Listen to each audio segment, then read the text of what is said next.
Stop that. Stop that. Stop that. I hear him chat to the noise. Move too quick, can't stop for the talking. I hear him chat with the walking. Just too sharp with the prize. White girls let it tell me I'm awesome, yeah. Hot like fire on the pan. If you wanna touch my please use caution. Cold like 0 degrees. I'm out the cage, gotta let out the beast. Revolutionary, gotta let out the streets. Locked in a cage, I'ma let out the sheets. We can't go on, man, forget my peace. You take the west, I'll take on the east. I'ma put him in the cage, never let out the. I hear him chat to the noise. Move too quick, can't stop for the talking. I hear him chat with the boys. Man, so tough, but man's keep walking, yeah.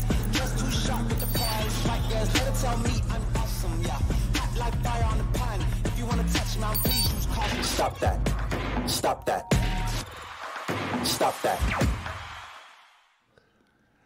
I remember, Stugotz, a long time ago at ESPN talking to somebody who was affiliated with one of my very early radio shows that I did Sunday mornings, very early. I love that show. 7 a.m. Yeah. Lonely show. Nobody wants that time slot, but I wanted it because it was on like 500 stations because nobody else wanted to broadcast it that hour on a Sunday. Many years later, I took that slot over with Mike Golick Jr. I mean, how about that? Passing of the torch. It's a slot with a lot of reach, and when I was doing it in the morning at that time, I remember feeling very lonely talking to this person affiliated with the show, and you guys are going to recognize some of this because I was arguing so much with this person off air about how baseball was better than football, how much I enjoyed baseball more than football. He was ahead of the curve.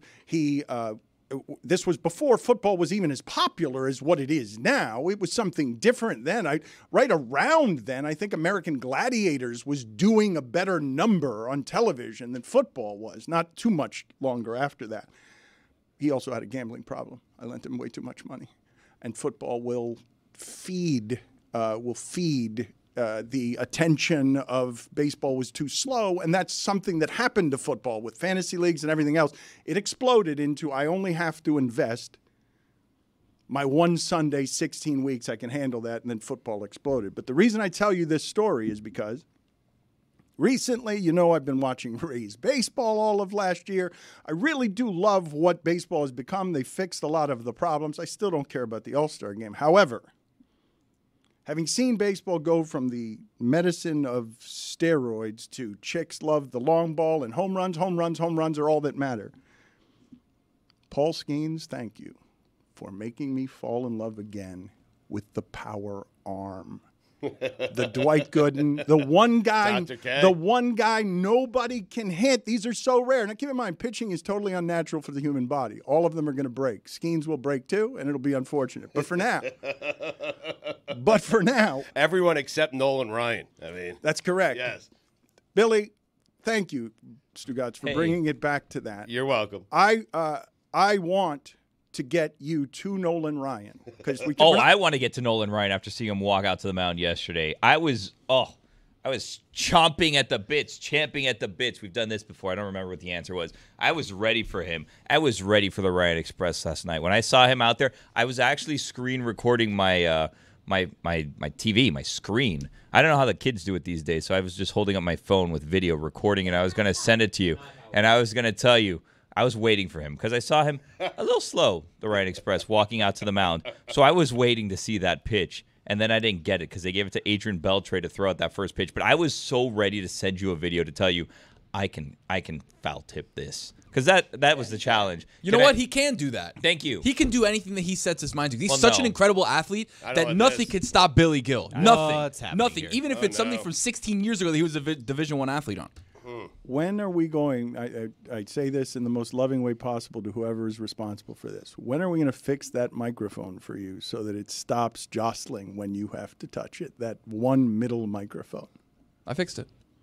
Okay. Well, he just has to sit down like a normal human being, but he wants to do this McAfee thing where he's standing the whole show to show off his traps or whatever his goal is here. We've been standing on this show for I longer was standing than that way McAfee before. show. Come on. Yeah. You guys did standing first? Oh yeah, I've been Invented standing. I've been standing in the back row of this show for like 9 years. I stood in the corner at the sitting in the Clevelander. There was literally no chair. I had to stand. So that's how you learned how to do this. I was like, miss I can those just stand the days. entire time. You used to not have a microphone. Well, Tony, He just supported no, you, man. I'm afraid to say that Billy is not supportive. Tony was How not. dare you, sir? You're not supportive of Tony. You said yesterday. What do you mean, how dare you? You said yesterday, if someone tells me not to come to something, I'm not coming. Because I'm a team player. I was asked not to participate, so I said, you know what? I won't participate. Billy is not supporting the Tony Show. The Tony Show is tomorrow. Today, The Tony 7 Show. p.m. That's a I fine. knew that. 7 Yeah, p.m. come on. today, tonight, presented by DraftKings, Dano. What is it? What do you mean, what is it? It needs a new name. What is that supposed to mean? It's just Tony showing It's the up. Tony Show.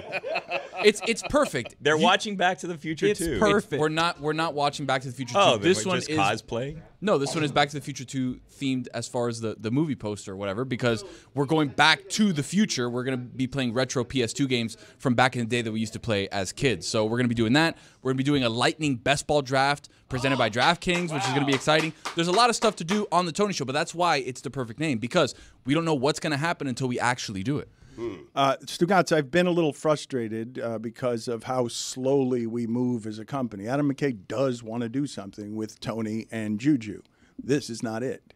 It's not the Tony Show? It is. No, this is not it, which isn't to say that this won't work. Tony's trying to, I don't know, how do you make bones in a business? Why is that an expression? I think it's calcium. You drink milk. The making of, you make your bones in a business. Tony's trying to make his bones in this business, and before he gets to Adam McKay, he's got to create the Tony Show pilot that soars into the sky and becomes something else later on. But what's it going to be, Tony? Because I remember the first time you did the Tony Show, it was just going to be sort of like the Truman Show, Jim Carrey, we're going to watch you sleep, and I'm like, you have to entertain the people. You need to do something for And them. entertain we did. You For did. 27 hours. We entertained everybody. People loved it. People loved it. People watched us sleep. It was an incredible show. This one is the grown-up version. This is step 2 of the Tony Show. We're going to be doing something different with different people, with different devices. It's very exciting. Making one's bones originated in organized crime. It's from The Godfather. It's basically the amount of people you kill. The more people you killed, the higher you went up in the family. You know? So, yes, I understand what the making of bones is. I just don't understand the origin of why it is we're using bones to. Is it because they're killing climb people? in the company. Yeah. So the more people you Your kill, body's the made more. of bones, Okay, so yeah. it's not making your bodies in the business. It's the number of people you end, so that all that's left of them is bones. Essentially. It's like your body count with hooking up. yeah. Whoa. Isn't that what the kids say these days? What's your body count? You said that a little aggressively. Are you feeling I'm yourself cool. after I'm this young. I'm sex hip. advice person that was on with us? Are you feeling That yourself? interview made me uncomfortable. Just me personally. Like, it was a good interview, but I just didn't love, because everyone's like asking for a friend, and I was the friend. I have learned, Stugotz, something about Lucy and Jessica's friendship that delights me, because both of them have found Miami, as it is, not as warm as the temperature when you're talking about the people.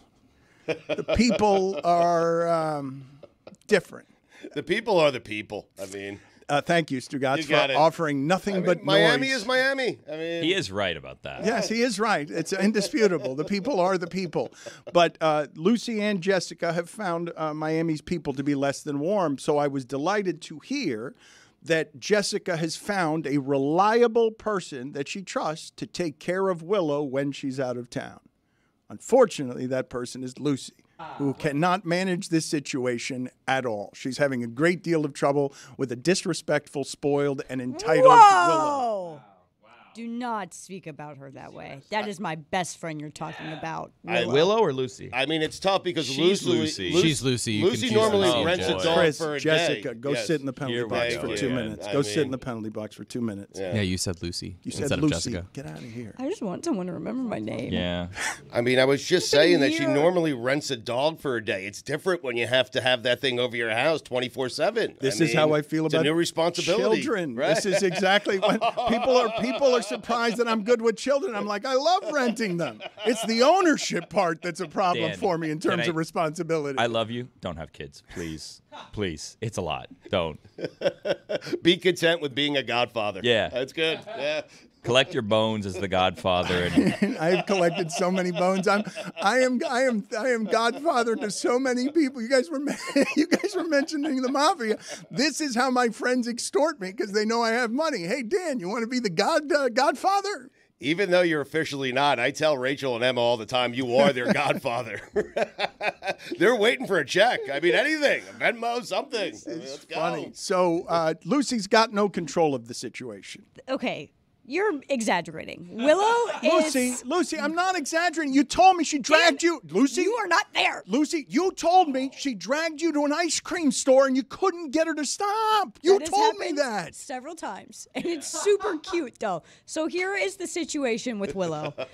She is a great dog. She really is. And I wouldn't lie about that because I'm honest. Like my dog, Kinnick, at my dad's house, not a great dog. Love him. He bit my grandma. So not the best dog. That's okay. She's cool. He's cool. I'm still a big fan.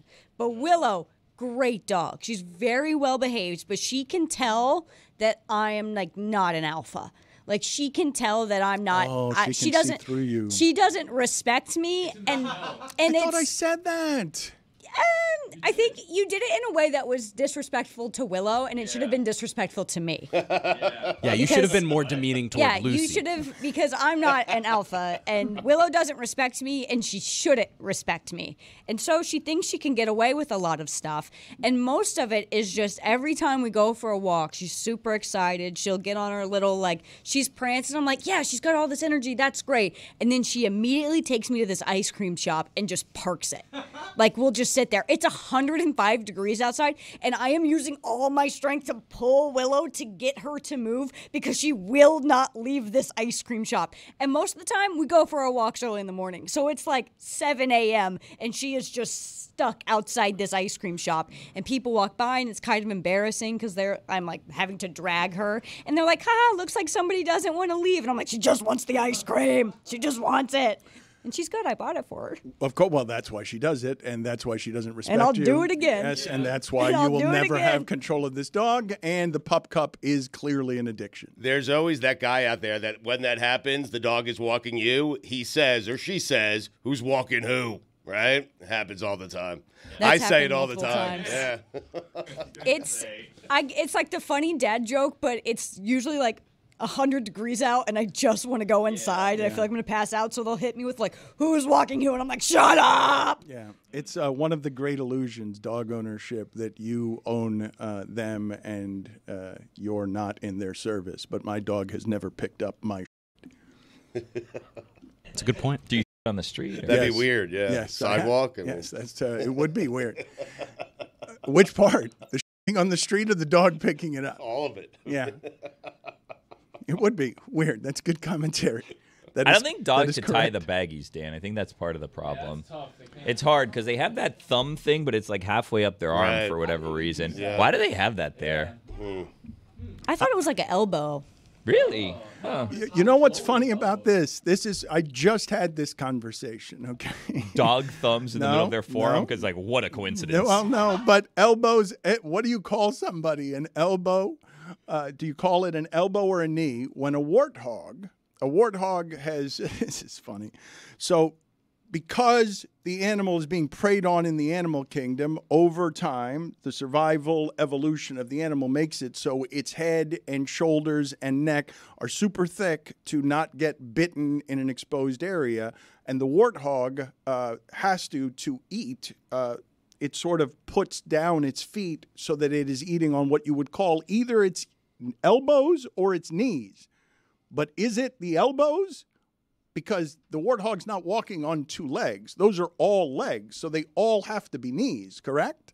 This is the classic, would a dog wear jeans the 4-leg way or the 2-leg way? Yeah. The classic? It's a classic. It's a classic. If a dog would wear jeans, how would it wear the jeans? On the hot legs or on the 4 front legs? Mm-hmm. Since the dawn of mankind. Tonight on the Tony Show, presented by DraftKings. The dawn of dogkind, Stugotz. Like, that's a fun. Yeah, people are people. You've never thought about it, Dan? Yeah. How a dog would wear pants? I have not, because a dog would clearly have to shorten the pants to walk the way a dog always has. A dog walking on. Thank you. Diagram on the screen right now. Yeah. Would it wear him like on all fours, or would it wear it like hind, with the butt sticking out with the little tail? Don't go through all your material for tonight now. I feel like people put pants on their dogs, though.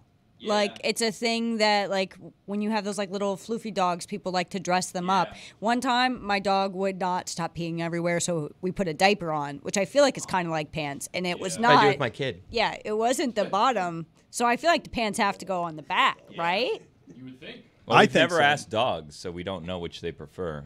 We know they don't like shoes. This is one of your rental dogs, though, right? Like, no, this was my actual dog. It was my little dog. Her name was Happy, and she was the meanest dog ever. Oh. What's going on with your rental dogs?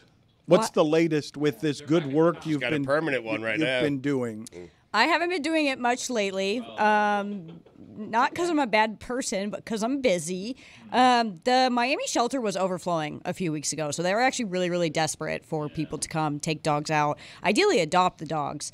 It's really hot outside. People are dumping their dogs left and right, which is really, really messed up. And if you do that and you're a bad person, I'm going to find you and I'm going to make you feel really bad about it. But you can still go do the Rent a Dog, which is not the name of the program, but go do a paw venture where you get to take a dog out for a day. It's a free thing to do. It's a super awesome program. There's very little you need to do to sign up, which is a little scary, but honestly, it's no barrier to entry. That's exactly what we want. So you just go to their website, search up Miami-Dade Shelter Paw Venture, then you type in your little name, and you say, I'll pick this dog up at this time, and then you go, and they give you a cute little binder, and you scroll through, and you get to pick whatever dog you want to take out. I would agree with you, and I am somebody who rescued a dog who was so wild that it was like having a wild horse in the home for a very long time because what has happened in South Florida, and there are a lot of dogs just that people can't afford anymore, and they just dump them either in the Everglades or the Redlands area, and so those dogs live essentially like wild dogs until someone picks them up or they die of starvation because they can't make it in the wild. And it got me to thinking, Stugotz, about what the video that we just saw here locally, what desperation will look like when you don't have the money to afford a dog and you have to do something that's that kind of cruel. Forgive me for the wandering on this, but Copa America, one of the things that I noticed in the chaos of what that experience was, Stugotz, is that the ticket prices weren't in any way affordable, okay? So the least expensive ticket to get in was $2,100. Okay, Crazy. The average price is $4,000 to that game. So there were 27 arrests made, and there were 7,000 extra people inside the stadium because it's a giant, giant thing.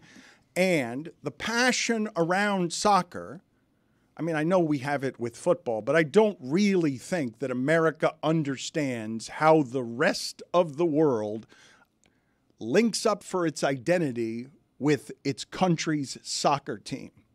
So when desperate people can't afford things, they might overrun security.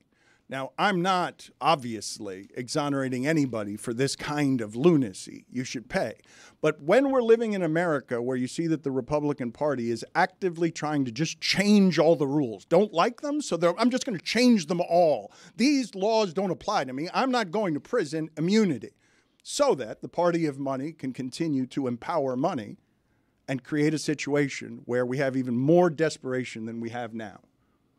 And it's not as cute as a soccer game. Now it's for food or for water or for money. What's it going to look like when it's not as cute as a soccer game and what you actually have is the manifestation of the prophecy of fear that they're promising you, which is the desperate brown and black people are going to take all of your. We need to build a wall. Go get your guns. But also, some people are just bad dog owners. Yeah. Like, it's not money. They just don't realize it's a lot of responsibility, and so they just dump their dogs. I don't think they get dropped in the Everglades either. I haven't seen too many Malteses. Well, if they do, they probably get eaten by pythons. So I would say pythons for sure get dropped off in the Everglades. That's true. Seen that. And turtles. So, people don't realize how long turtles live and how big turtles get. You're turtles right. are a pain in the ass. Goldfish, too. They get huge in the wild. Those you just flush down the toilet. A lot of homeless dogs in Hialeah. I mean, that's where I got Finney. There were a ton of homeless dogs. I'm serious. No, They're just roaming around Hialeah. I mean, that's where I got Finney from. You're just walking around Hialeah picking up dogs? I'm just telling you, there's someone who does this for a living that I know, and that's where I adopted Finney from, and they had a bunch of dogs from Hialeah. That's all I'm saying. Not the Everglades. Do you guys follow that guy on TikTok who goes into the Everglades and then he goes in with his bare feet? He never Fishing wears shoes. Garrett. And and then he just picks up incredible. snakes and goes yoink. It's the craziest thing I've ever seen. This guy lives life on the edge. To answer your question, Dan, the thought of that, the look of that, it's going to be hard for people to watch. It's going to be tough. It's going to be difficult. But I understand the desperation when you need to feed yourself and feed your family. Okay? If you can't afford a ticket to a soccer game, you don't need to go to such extreme measures to try to get yourself into a soccer game. Food, I understand. Water, I understand. Money, I understand. A soccer game? Come on. Totally true. I'm just giving you the example of when you really care about something and you want it and you can't afford it. Yeah. You haven't been desperate about money in a long time, I and know. it doesn't make you want it all the more. What happens when it's a fight over the stuff that makes us all allowed to live? It's what's going to happen with closed borders. You don't want people from other countries in here because you have the stuff. You have the stuff and you don't want to share it. What do you think it's going to look like? It's what's being fomented this week, Stugotz, at this carnival of lunacy that is passing for some sort of sanity, as again, I tell you, they're trying to change all the rules of democracy so that they don't apply to the people who are there. And Rudy Giuliani can fall down all the time until he dies instead of just gets old, taking stuff from people so he can have it and other people who don't look like him can't. Like, that's what we're doing. It's the present exercise. This is where we've gotten. And it's the desperate people are now also in the unhappy, angry, poor, and white side, blaming Biden for it. Blaming and it's not Biden, it's that rich companies have bought all of these people. They're all bought, all of them. Every one of them is bought. They're so interested in power. And so, of course, you're right that they shouldn't do that for a soccer game, but it's not just soccer tickets that are unaffordable. A cup of coffee is not affordable anymore. You can't buy a home in this city. Like, nobody can buy property in the city anymore unless you're hugely rich, not even in what you're saying, Hialeah, which I keep saying to people, I can't believe it's the 5th least affordable housing market in the United States. My father grew up there. That's just factories and mud. That's not Miami. That's something that pretends to be Miami and at its core has the most Hispanic poverty stuff that you will find anywhere in Miami, including dogs roaming around in the street like Finney. How did you get Finney in Hialeah? I don't believe that. I went to a place in Plantation that, they find homeless dogs, and I adopted Finnegan. I'm skeptical about that. Sounds like you went to a place that steals dogs. That's where I live. That's not what I did. They do a very nice thing. They give the dogs a home until an owner comes in and picks the dog. I mean, You ever think about how crazy it is that we have a town down here just called Plantation, and we have no issue with it? First time I said that to Dominique, he's like, "Where do you live?" I'm like, "In Plantation." He like looked at me, and I was like, "Oh." Yeah, I just tell people Fort Lauderdale. It's still the Masters. I think it's time to change that. I'm going to start a petition. Does Finney ever react like if someone says Rufus or something and you're like, why does he respond to that name? And it's because Finney was dog napped. no. Not that I can recall, at least. But Okay. I do the same thing, by the way. Even up in Parkland, I say I'm from Fort Lauderdale. It's weird.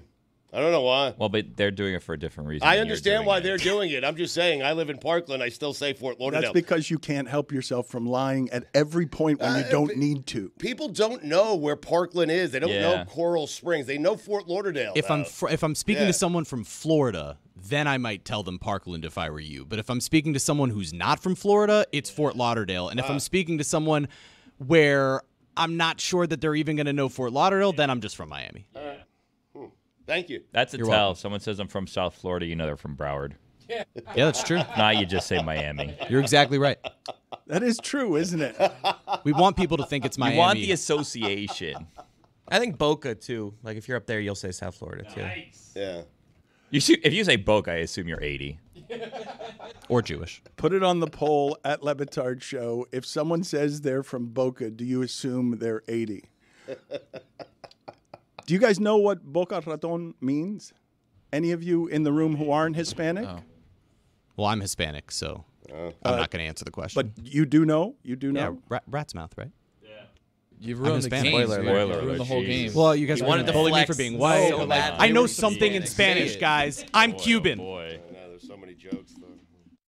David Samson of Nothing Personal is going to join us here in a little while, but there appear to be a couple of things that people think are factually incorrect about what it is that we're talking about. One of the things that you guys said is that dogs don't get dropped off in the Everglades because, as Tony said, a Maltese isn't going to be dropped off in the Everglades. But if you don't care about an animal enough to dump it off in the Redlands because it will probably die, you're not going a whole lot further to just dump it in a swamp because you don't want the responsibility or the cost any more in your life. I am always guilty around here, Stugotz. The audience gets very upset with me because I think Miami and South Florida have an assortment of things that the rest of the United States does not have, things that are unique to Miami.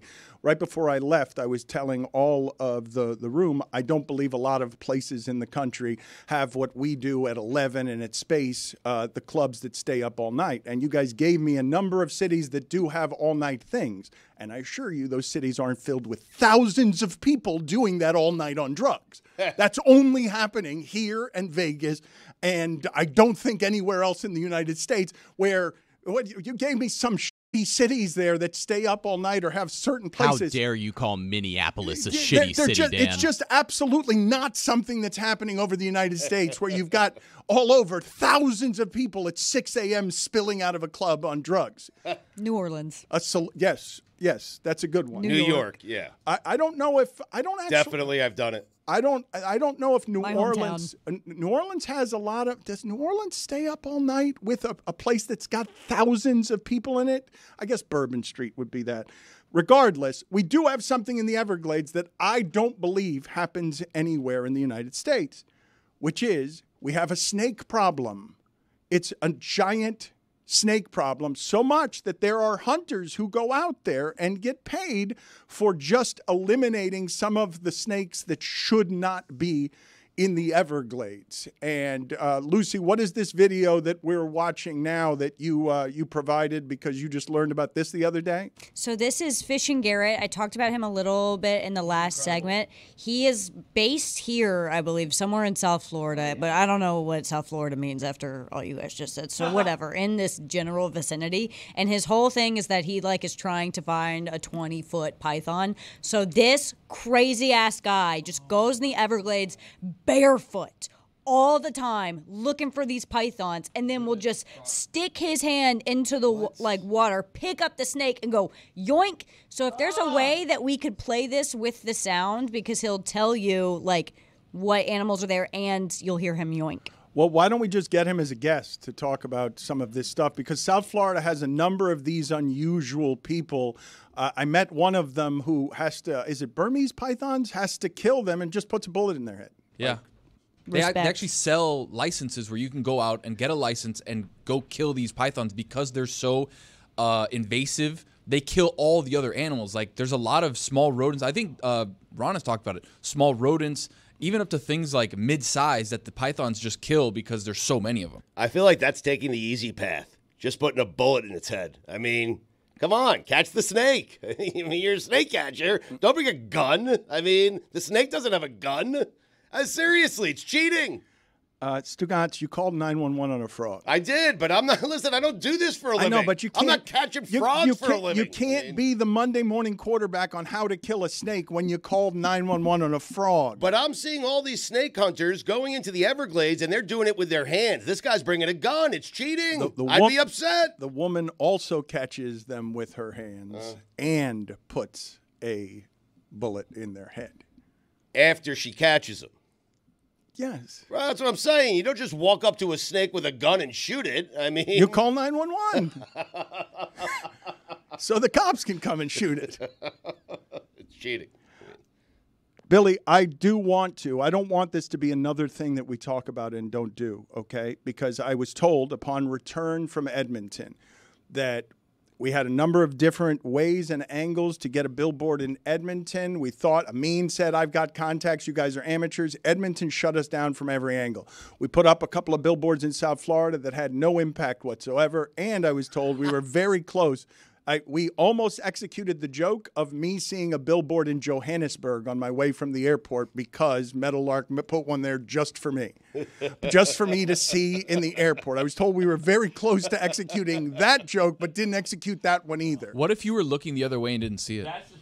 I think they would have probably had to get my wife involved. There probably would have been some sort of. I wouldn't. You're like, oh, look at this. Little inside job. Yeah, I think the practical joke would have involved some more planning, but maybe not with the way Meadowlark does it. Maybe Meadowlark thinks that all of the acreage I would have just had to be focused, and I'd be like, why is there a Connor McDavid billboard in Johannesburg? He'll see it. The way we do it, the way we communicate around here.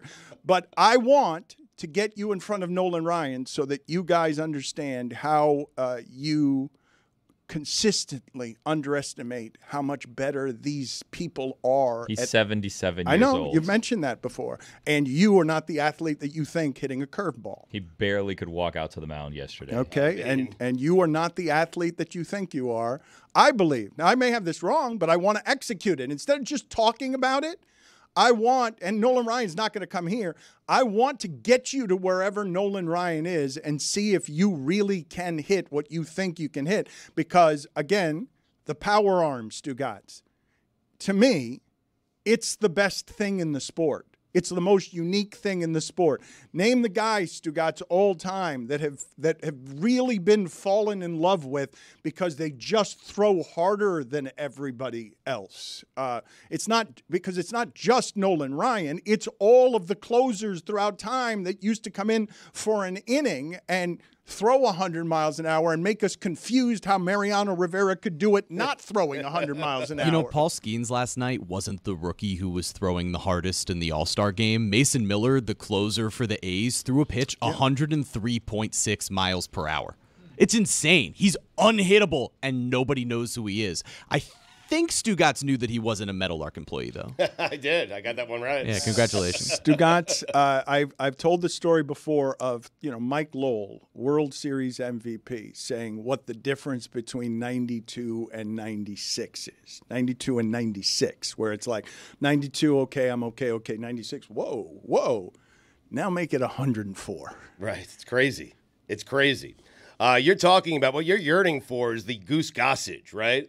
The guy who just comes in and gives you 92 right down the middle. I mean, Jeremy, I'm not yearning for 92 down the middle. I'm yearning for. Back then, that was it. That was it.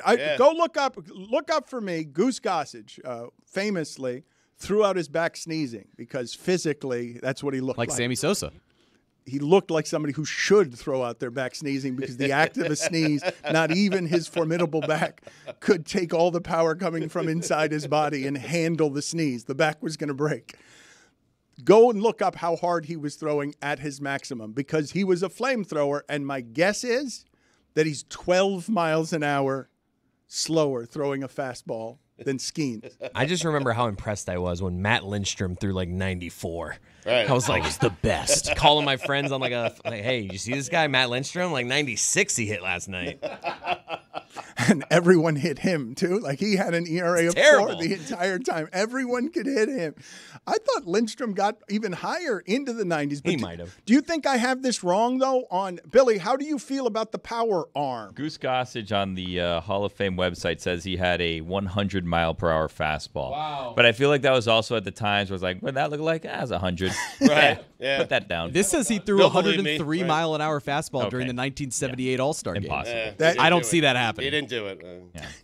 And who was it? Babe Ruth hit a ball like 6,000 feet? Okay, please, get out of here. Maybe I've got it wrong, Stugotz. I did not think that Goose Gossage threw 103 miles an hour, but maybe I simply have it wrong because I thought that what it is that we're watching right now, that outside of Nolan Ryan and Orlando Hernandez, or what is it? No, it's not Orlando El Duque? Hernandez. El No, Duque. it's not El Duque. It's, K-Rod? Francisco. No, I'm going to forget. It's going to be Levan. no. None of these people throw 100 miles an hour. Not even close. Who is the Michael Tejera. I'm sorry, Aroldis Chapman. I was just. There he is. I was Okay, just. we got there. Keep talking. Just looking for a Cuban. You guys were just throwing for Fernandez, Hernandez. I had a Rodriguez in there. Yeah. I'm getting self-conscious about this. Let me ask you this based on what it is that just happened in the last segment. How should I handle as a Latin show the way I say Copa America? Because I used to get annoyed on television all the time when the news people were doing English, and then to show me they knew Spanish, they would go, Los Sandinistas. And I'd be like, say it in English. Copa America. How am I supposed to say that without sounding like a gringo? Just like you did right there, Copa America. No, but people notice and say, why is he Copa fluctuating? America. You want to say it like that? That sounds so starchy, Dan. You're not a Soccer. starchy guy. No one cares. Just say Super Bowl.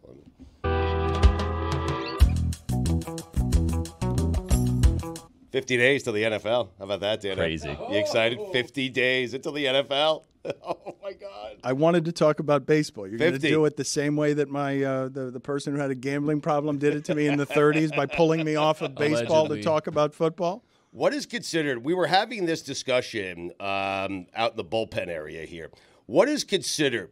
How hard do you have to throw to be a crafty pitcher? Because I maintain you cannot be a crafty pitcher if you're throwing in the 90s.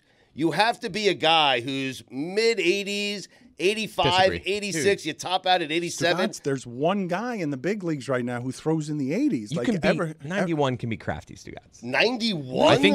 I think you're topping out at the very hardest pitch you've ever thrown in your life is 93.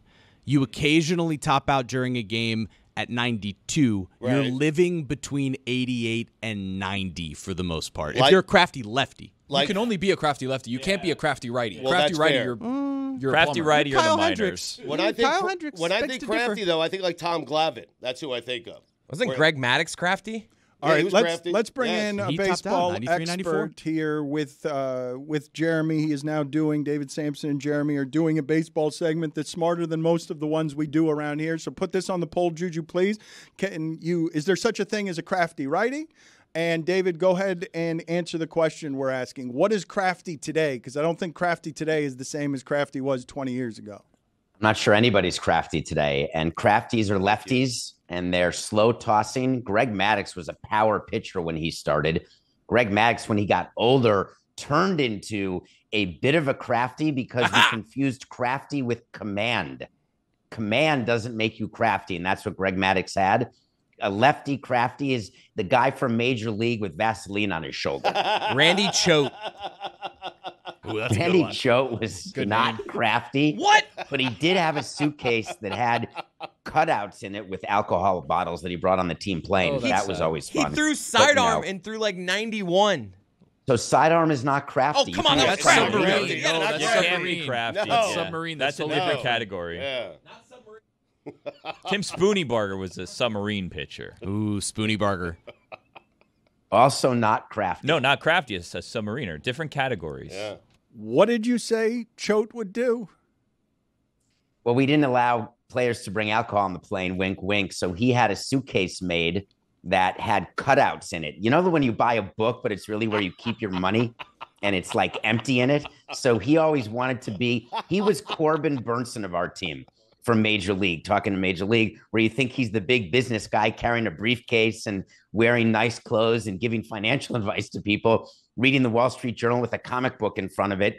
And he would bring on his briefcase. And when you opened the briefcase, it just had alcohol in it. That's how he play. I want to talk to Samson about a couple of different things, one of which was you promised us that security at Copa America was going to be fine and no problem at all. I don't think you've ever been quite as wrong on this show as that. So I actually thought that the families would be secure. It did not occur to me that people would be accessing the ballpark through vents. It didn't occur to me that in our country we would see things that you see elsewhere where people would climb the gates, would overcome it. It really looked to me like ultra gone wrong, what happened at Pro Player Stadium, at Hard Rock Stadium. But what really I was focused on is all the finger pointing, and I want to end that here today. Hard Rock Stadium is responsible for Hard Rock Stadium. Hard Rock Stadium operations is responsible for Hard Rock Stadium and safety and security. When you cut a deal to have an event in your stadium, you are not ceding control of security. You may be ceding control of load-in. If it's a concert, you may be ceding control of field maintenance because someone wants to bring in someone with a different turf and they just have to leave it as they found it. So they have to replace the turf when they leave, but not security. All those meetings and all the finger pointing that are going on is angering me because it is making it seem as though that it is a problem with these federations.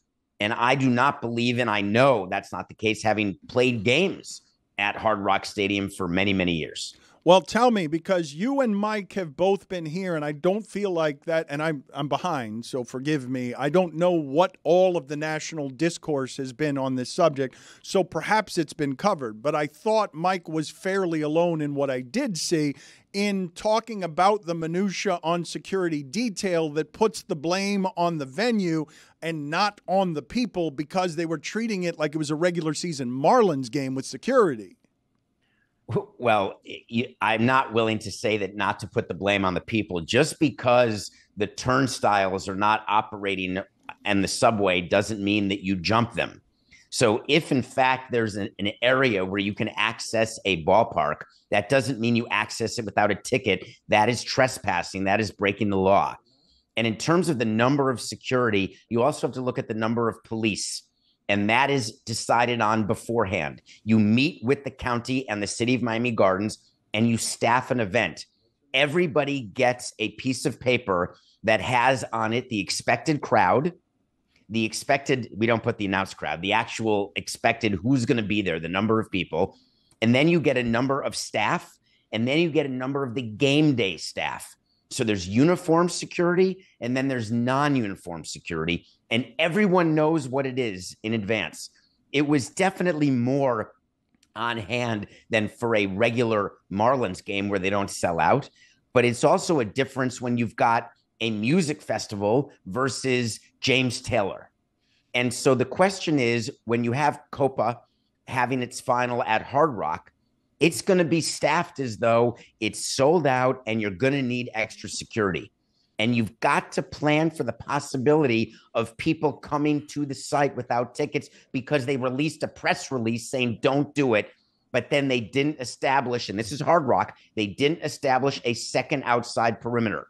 That is page 2 of the security handbook. You don't let anyone in, not where the gates are. I'm talking about where the cars pull in. For people who don't know Hard Rock Stadium, it's a campus, and you access it through off the turnpike through gates, basically. That's where you need to present a ticket, not as you're entering the actual stadium. So it was a terribly embarrassing failure that caused people to be hurt, and it caused people to actually lose money. It was, I found it to be a nightmare. I was having nightmares watching it, actually, Dan. David, I wanted to talk to you about some of what is happening in the country right now. You mentioned security, and I believe everyone's a bit on edge, and I believe the last 5 months are going to be, or the next 5 months, are going to be truly awful to experience with God knows what's going to happen. But in this divide, when I see Donald Trump Jr. being celebrated for just ripping an MSNBC reporter and the hostility toward the press that makes it so we sent somebody out there and nobody can get, we sent somebody out there just to sort of laugh correspondence work in the street, and you can't get close to anybody there because security is so tight everywhere.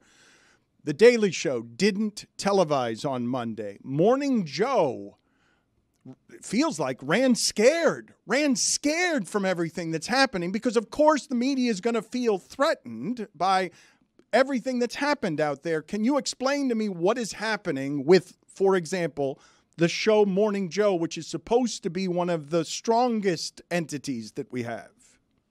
Well, first, let me clarify something and correct you. It wasn't Morning Joe that didn't want to be on the air. The host very much did want to be on the air. This was above them. This was NBC. This was the top of the corporate ladder where they made a decision that they were not going to put their regularly scheduled programming. And the thought was they're going to do breaking news the entire time, Sunday and Monday. But in fact, they weren't doing breaking news the whole time. That was the same feed over all of the NBC channels. The reason why they didn't have Morning Joe on, it's informed by what happened many years ago, where they actually took Muslim anchors off the air. It was this past, I want to say many years ago. God, it's funny how that feels like many years ago, but it's not. It's with the Israeli-Gaza situation just back in October. And so the question is, why would a station or why would a network be nervous about what their anchors are going to do? Or are they nervous about how they're going to be perceived? Do they not want to be perceived as on one side of an issue? The problem is we're all on one side of issues, but there's certain issues everyone's one side should be the same. So the anchors for Morning Joe came on the air yesterday and said, listen, we're not doing that again. If you think that we're not going to be in our chairs the next time there's breaking news or the next time that you are counting on us as an audience to be here, we will resign before we hand over our microphones. A very interesting power play, the likes of which we see with McAfee making fun of the top 100 at ESPN, obviously meaningless compared to the real world and real world issues. But you don't often see a power play between a news show anchor and its corporate parent. And I am very interested to see how this proceeds, because people know what they're going to get with MSNBC. They know what they're going to get with Fox. The question is, are we all trying to become more centrist, or are we all so scared of the edge? Okay, but which is it? Because the next 5 months are going to be awful. And if I see media entities again being run by corporate cowards, and I understand it, I get it. Bullet just flew by the head of an former American president, but that's what we're going to do? We're going to run scared as a media entity because fake news wins. It's interesting you say that, because were I to run a media company, this is when I would have those hosts on for longer. This is when I would want to make it very clear where we stand on certain issues that are not divisive, because they shouldn't be divisive. I don't want confirmation bias where we accept people who don't want to listen, who take a position on a subject. And that's what angered me. And I started Nothing Personal yesterday. I did a bit of a monologue to start the show. What bothered me about the assassination attempt, other than you cannot have that in this country, period. But the reactions by both sides were so angering to me, both the left and the right. It was staged. People are saying, obviously, why? Biden was responsible. Obviously, why? It's the biggest case of confirmation bias I've ever seen in my life. And if that's what we see over the next 4 months, then we're not going to see any progress whatsoever. Let's get to something a little bit lighter here. Can you guys get for me, please, the video and the sound of Ingrid? Is it Andres or Andres? I don't know this person, but this one not Hispanic. Okay, she's not Hispanic, Dan. Okay, I'm sorry, I don't know. I didn't know. Forgive me. You didn't even see, so you don't know what she looks like. I'm gonna. This is a light turn here. This is a light turn. Okay. Andres. What are you looking at me for? I mean, is that all you're going to contribute today? Is people are people, and this is a light turn? I have top 5 craftiest pitchers of all time. Okay, when you're that's ready. what you're going to contribute today. Let's. Yes, I had not. That's a light turn. I have not seen. This is also a light turn, Stugotz. Yeah. And the rockets red glare, the bombs bursting in air, gave proof through the night that our flag was still there. Oh, say does that star-spangled banner yet wave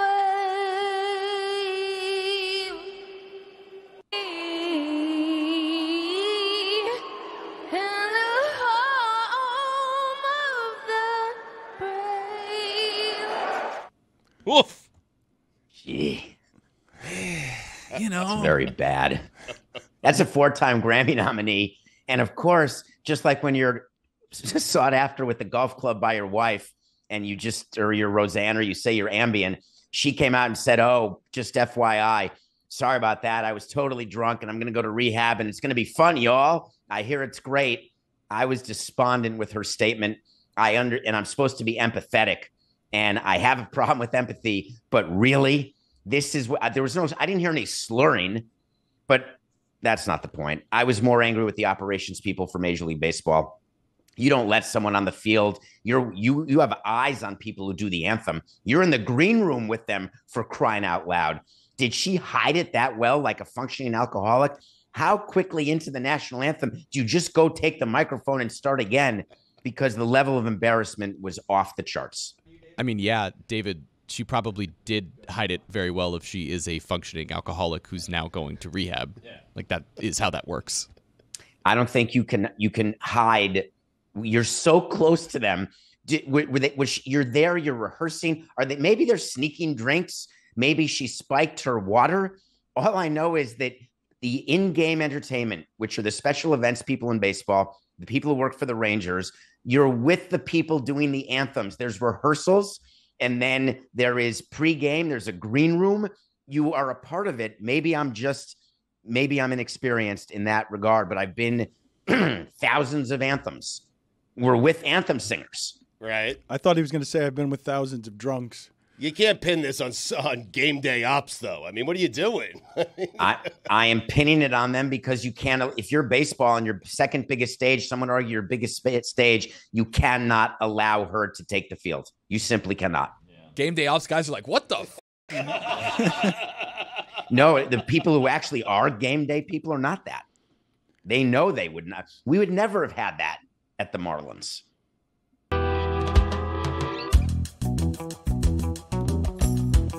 I should tell people again that David Samson does a fairly extraordinary thing every morning. Doing a show by yourself is hard. Not many people do it that way. It's also lonely. Making it really good and different and covering different terrain every morning is complicated. John Oliver has a ton of writers to help him produce a half hour of television once an occasional week that's not even every week. And David every day is doing 50 straight minutes by himself without that kind of help. With Coca. With Coca, yes. So I encourage you to listen to Nothing Personal because it does a lot of the heavy lifting around Meadowlark Media on some subject matter that not a lot of the other shows are tackling. A lot of interesting things around the Knicks. It would appear, David, and this is fascinating, Stugotz, the Knicks are very well managed at the moment, but they've also done in a salary cap age because they hit on Jaylen Brunson when they believed in him before other people, and they have his father believing in the organization. They have a group of people running the franchise who can convince Jaylen Brunson to take $100 million less because, hey, Jaylen, look, we got you a place. You're with your dad. That was fun, wasn't it? What's $100 million? We can get a whole bunch of other players, and now this will become the new model on how do I game the system if I can't beat the three guys somewhere else who are better than me. I give a big discount so that the owners can have more money. David loves this. David loves all the ways you give back discounts so that you can game the system. Oh, I'm certain he does, and I want to hear his thoughts on it. But first, you have to get lucky on Jaylen Brunson. That is correct. Right. And you have to fix 20 years of mismanagement, but also that mismanagement, James Dolan is the owner of all this. He's the one who's going to benefit most from others taking discounts, and he's fighting with the NBA. And he's a misery. He's one of the worst owners in the history of the league. So, David, take me behind the scenes here on what's happening with the Knicks. So let me just put a tie on the Jaylen Brunson situation because I've never seen a player take a discount. They say they do, and they like to say, oh, I'm here because I want to win a championship and I want to bring a title home for the first time since 1973. I understand two things. Either he's hurt or there is some sort of opt-out provision that exists in this deal that we haven't seen yet that allows him to opt out and sign another 5-year extension when the cap goes up even higher. So I will tell you from Nothing Personal, we do wait to sees. I'll do a Le Batard Show wait to see. Jaylen Brunson will not be under the current contract for the length of the current contract. It's never going to happen. He doesn't like New York or his dad that much. Well, he can have a wink deal with these people to do that, to get around the limits of the system. It's not getting around the limits of the system. It's just having an opt-out, and it's taking a chance. He could have waited an extra year and gotten 5 years with another extra $113 million, or he could sign this deal, which guarantees that if he gets hurt or stinks, he gets all of that money because it's all guaranteed. And if he keeps being as good as he is, in theory, there could be an opt-out. We just haven't seen the deal yet. But it's not enriching Jim Dolan. The Knicks team is not going to be worth more. They're a unicorn because they're better or make it to the finals. They are a financial behemoth, but one of the cores of their revenue stream is MSG Network. It's actually the thing that financed the Sphere, Stugotz. Yes. You should be thrilled for MSG Network, except MSG Network is in the toilet because of what's going on with regional sports networks. So Jim Dolan sent a letter to the other owners where he said, hey, guys, forget what Adam Silver is telling you. Don't agree to these extended TV deals, the one that'll get rid of TNT, the $76 billion over 11 years, because they're ruining our local revenue. They're going to make us just like the NFL. We're going to be sharing everything. There'll be a premium on mediocrity. And all the owners got this letter and they threw it away. Adam Silver got the letter, totally ignored it when asked about it after the Board of Governors meeting. Jim Dolan is the least respected owner in basketball. He just happens to be in charge of the most important team in the NBA. And Adam Silver wishes that he would sell. Before we get to the movie review that you have this week, can you tell me anything new on the NBA package? Everything that's happening with Turner, with Charles Barkley, with everything, really. Well, it got approved. That was the big thing that happened yesterday is the Board of Governors approved these 3 deals that have been rumored that David Zaslav, the head of Warner Brothers, told you they were going to be okay without the NBA. And now you've got Amazon, John Tesh, and Disney as the 3 holders of the NBA rights. And so the question is, in the next 5 days, will Warner Brothers Discovery try to match one of these deals to try to keep the NBA? And it's a very complicated legal issue, is how do you actually match something? It's sort of like when you play horse and someone does a dunk and you're 5'5". You make sure that that's not allowed before the game starts because you can't match that no matter what. And so there are things in this deal with Amazon that Warner Brothers cannot match. Warner Brothers could sue the NBA for doing that, but they won't. They could try to match it, but they can't. So it's going to end with NBC, Amazon, and Disney as the rights holders with a national game every day of the week after football season. Unreal. What are the poison pills that they can put in there that can't be matched? All about streaming, how the access that Amazon has to people around the world, the number of subscribers Amazon has on its channel. Warner Brothers cannot match that. It's the equivalent of the no dunk rule in horse. There is nothing that Warner Brothers can do about it. The other thing to note is that they may be peacocking a little bit, pun intended, and I mean Warner Brothers here, because they shouldn't be matching. They've got some financial difficulties. They're trying to pay down their debt. They're trying to prop up their stock price. And the $1.8 billion for the Amazon package, that is quite a premium that is being paid by Amazon because they've got the money because I order a lot of toilet paper. Is there a link between this and massive WBD layoffs?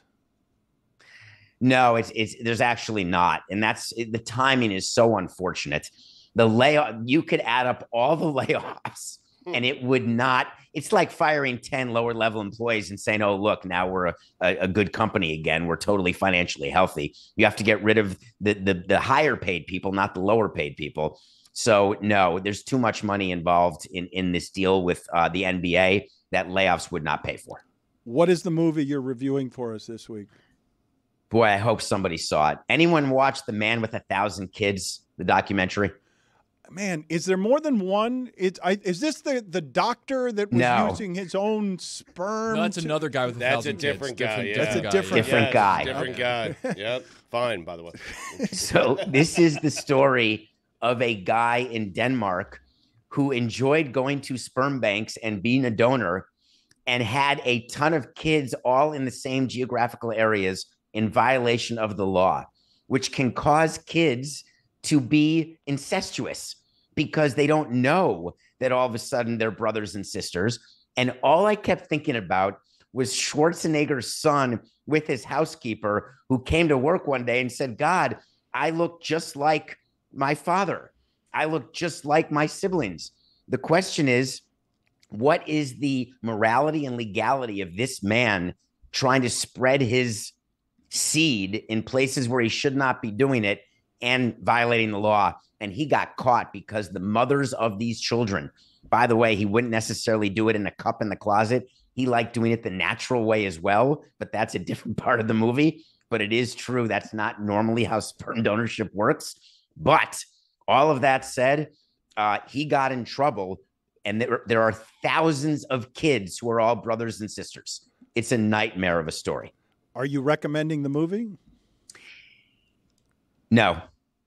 I'd rather you not think about it. I'd rather you just believe that this can happen.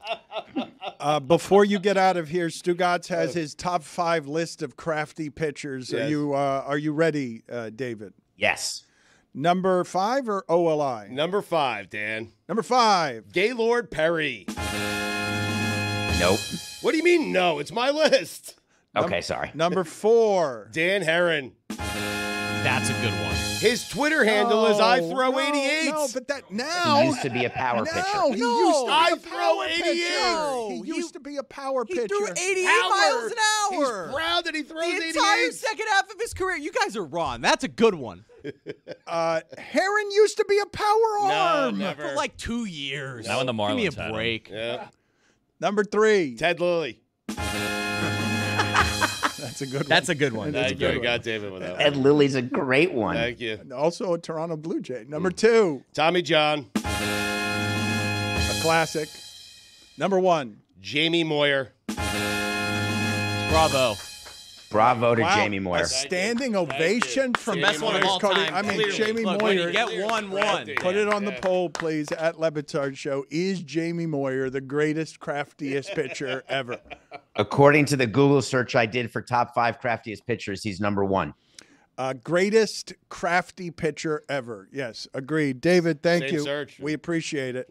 Take care. Jeremy, what did you and David do yesterday on David the and I show? did nothing because David is not a staple on this show. We need to clear this up. This is Jeremy's show. David doesn't co-host it. I think Chris Cody may co-host it. I'm not even certain if he does. We need to get on the same I can page with explain how to what this promote is. this show. Okay. Yes. Well, we need to get on the same page with how to promote everything. So, Billy, help me promote what it is that Tony's doing tonight. Tonight, the Tony Show. Presented by DraftKings. 2.0. Just 2. It's called the what? It's just Tony Show 2. The Yeah, not Tony Show 2.0. 2, and it's called the Tony Show because they don't know what they're gonna do. Right? Is that how you explained it earlier? Cooler than that. It's the but perfect yes. name because they don't know what they're gonna do. Yeah, Tony cooler Show than that. Part like, 2. Anything can happen. Tony Show is like back in the day when you used to invite your friends over for summer break and you used to have that night where you play video games and have pizza and your mom would kind of leave you alone. That's kind of what the Tony Show So is. you're just playing video games and eating pizza? Again, They don't know what they're gonna do. again, cooler than what the way you say it. Yeah. Right. Billy, what is that noise of support? That's you're a cool giving noise. The Tony Show. Yeah, you're doing. Are you doing hang 10 signals with your Shaka, bro, hands? yeah. I don't think I've told you this story, but I have a story, and it is when Cougs and I bonded for the first time. It was last year at the Stanley Cup Final before this company played defense against me to get me credentialed, and I got credentialed to the Stanley Cup Final last year. So I went to the Stanley Cup Final last year, and I got there at the same times as Cougs, and it was just me and Cougs. Roy was acting as though he didn't know who I was, like completely ignored me. So I had to, gravitate towards anyone that would know me because I got there like 4 hours early, and what am I going to do? Just talk to no one? So anyways, we're going through security. We get our credentials, go through security, and the security guard, for whatever reason, and the timing on this story isn't great, but the security guard looks at me. And I set off security because I have this belt that always sets off the metal detector for whatever reason. So I didn't take off the belt. So the security guard, as I walk through the metal detector and it goes off, he goes, "You have any guns on you?" And I look at him, and I swear, and it was very out of character for me. I look at him and I go, "Only these." And I showed him my biceps. No and I stuck way. my tongue out and gave him a hang. Like, "Only these." And then he I laughed. cannot see you doing that, man. I walked through security. A little out of character for me. Yeah. And it was just to make Cougs laugh, to be honest with you, because I never would have done I'm that. surprised that your biceps didn't set off the detectors. Oh, they did. Are you guys skeptical of these modern day detectors that you just don't have to empty your pockets anymore? And it's just they're letting everyone walk through. It doesn't feel safe to me. Give me the old school, put my phone, put my keys around the thing, walk through it. These ones nowadays where it's just like you're walking through like two field goal posts. Where are they doing this, though? A lot of places. Are It's just they? the ones where it's like the guy's like 10 feet away on a screen and he's just like, it seems safe, but Right. it's just like they're like, don't empty your pockets, just keep moving. And it's just like I'm always thinking to myself, this can't be safer than what we used to do. He's turning into his dad. No, like it's convenience, though. That's what I mean. It's but so what you're yearning for is you want to take all the stuff out of your pocket, put it in a bowl, and then get it on the other side. I just always think to myself, like these machines can't be perfect. Like I just feel like they're missing something. I just want to be safe. When it's just, I feel like they're doing it for inconvenience. They're like, all right, let's go, walk on through. We're just here. We're just doing this thing. We're not even really looking here. Just moving on through. Can you guys please get video? This is going to take you a minute, but while I'm talking, you're going to be able to find it. There is a famous video of a security guard outside of a stadium trying to do nothing at all to pat someone down. But we were talking about this yesterday, and I do want to stay here for a minute because I'm really scared about what's going to happen, that we keep trying to protect ourselves from stuff that can't be protected from. Like you just saw an assassination attempt. And I think, it's easy to second guess how it is security is handled when you see gunshots and to blame people. But I feel like we all learned at roughly the same time that former presidents get the security Secret Service B team, that it's not the A team that the former presidents get on how you handle that stuff. But all of security is a total illusion. And the thing that made that most clear to me, some of you might be too young to remember, which is how we were trying to make the rules up as we went along right after 9/11. If you think traveling and security and stuff is difficult now, it's almost never been more difficult than it immediately was after 9/11, because it was like, oh, we're not secure at all. How do we do this differently? And then it became very, very hard. But somebody got on a plane with a bomb in their shoe and was only caught because they couldn't get the lighter or something to work while they were trying to light their shoe on a bomb. And after that, they were like, everybody takes off their shoes. We don't know how to do this. We didn't know that we were supposed to be checking the shoes. Everybody needs to take off their shoes now. And it's what we're doing now. Well, not if you pay like $80. That's correct. Yeah, we got your shoes clears anyway. under your Then shoes. you're good. We got all of them. Then you can keep them on. Yeah, just pay. You got the That is $80. Let me fly the plane. No, you say this, Tony, but I will tell you, when I tell you that South Florida is different, you say, let me fly the plane. We were giving instructions to bombers who were only asking how to take off on planes. We were training bombers in South Florida. In the Keys. They didn't know. Yes, no, in like the Everglades. Yeah. They weren't asking how do we was on land. 137. How do we land the plane? And nobody got suspicious. Yeah. We only want to know. We only want to they'll learn figure it out. how to take We off. need to take off here. Don't need to learn any. We're Guys in a should have been hurry. like, wait a second. You gotta land that guy, right? I'm assuming they were all from Hialeah. Somewhere around Hialeah. With the dogs? We're Getting dropping back to off that. dogs and training terrorists in the Everglades. Thank you. Yes, put it on the poll, please, at Le Batard Show. Are we dropping off dogs and training terrorists in the Everglades? Speaking of mixing dogs and politics, let's get to this footage from last night, Stugotz, because it's some of the only footage that we can give you in our political coverage. Where is this West Virginia? What is this West Virginia politician's name? This is Jim Justice, not Bob Huggins. Jim Justice. And this is truly one of the funniest videos from a political convention I've ever seen. The rhetoric is horrifying. Ignore the words coming out of his mouth. Watch this video. So this is only going to work for the video audience. This will Right. not work comedically for the audio audience, because I've not seen this yet. But you're telling me this is, despite the hateful rhetoric, you're telling me this is funny video. This is right out of Parks and Rec. Like, this is right out of Parks and Rec. After we play this audio, we will explain exactly what it is that the video audience saw. All right, let's do that. Bottom line to every single thing that's going on in this great country today is one thing. We become totally unhinged if Donald Trump is not elected in November. Where'd that guy come from? So he says all of that, and then on C-SPAN, immediately, the director cuts to a wide shot during that applause, and there's just a giant, fat English bulldog sitting on a chair next to him. Why? Why? It's his dog. He brought him out, said how happy he makes him. Because he's Jim Justice. I mean, It's a good name for a Dog crime has- It's a fighter, great right? name. Dog yeah, has pecs. yeah. Is that why he won in West Virginia? Just the name? It is a great Also name probably the politics. for a politician. Is it his real name? Because if I were right now trying to get power in politics, I would totally produce a name like Jim Justice. JJ. I'm here for at these conventions. You pan off, and it's the animal that looks most like you. And it's like, all right, this is Jim Joyce talking, and then you pull back or whatever. Jim Not Joyce. Jim Joyce Justice, is an whatever. umpire. he caught it straight. Jim Joyce. Go sit in the penalty box. Unless you want to get Galarraga. fined every time you get a name wrong. Do you prefer that? Stugotz, while I was away, one of the things that you guys are going to have to help me because I don't know how this was all received nationally. I've read some stuff that people have objected to what they say is ESPN cheerleading LeBron James and the Lakers drafting his son, Bronny, and I know a lot of people think that's wrong, nepotism, it's not a meritocracy, but I do find funny if you are criticizing this and don't understand what it is that LeBron has been doing with power amassing. Given that the Lakers have been pretty for 12 years, and the Lakers have had basically for 12 years only LeBron and Kobe, and they cashed in on some of the late Kobe years, even if the team wasn't any good. Given that it's a family business and it's a small thing, if I get 2 more years of LeBron I can milk out of this economy, I will remind you that the only reason that I worked at Disney is because they also hired my dad and brother.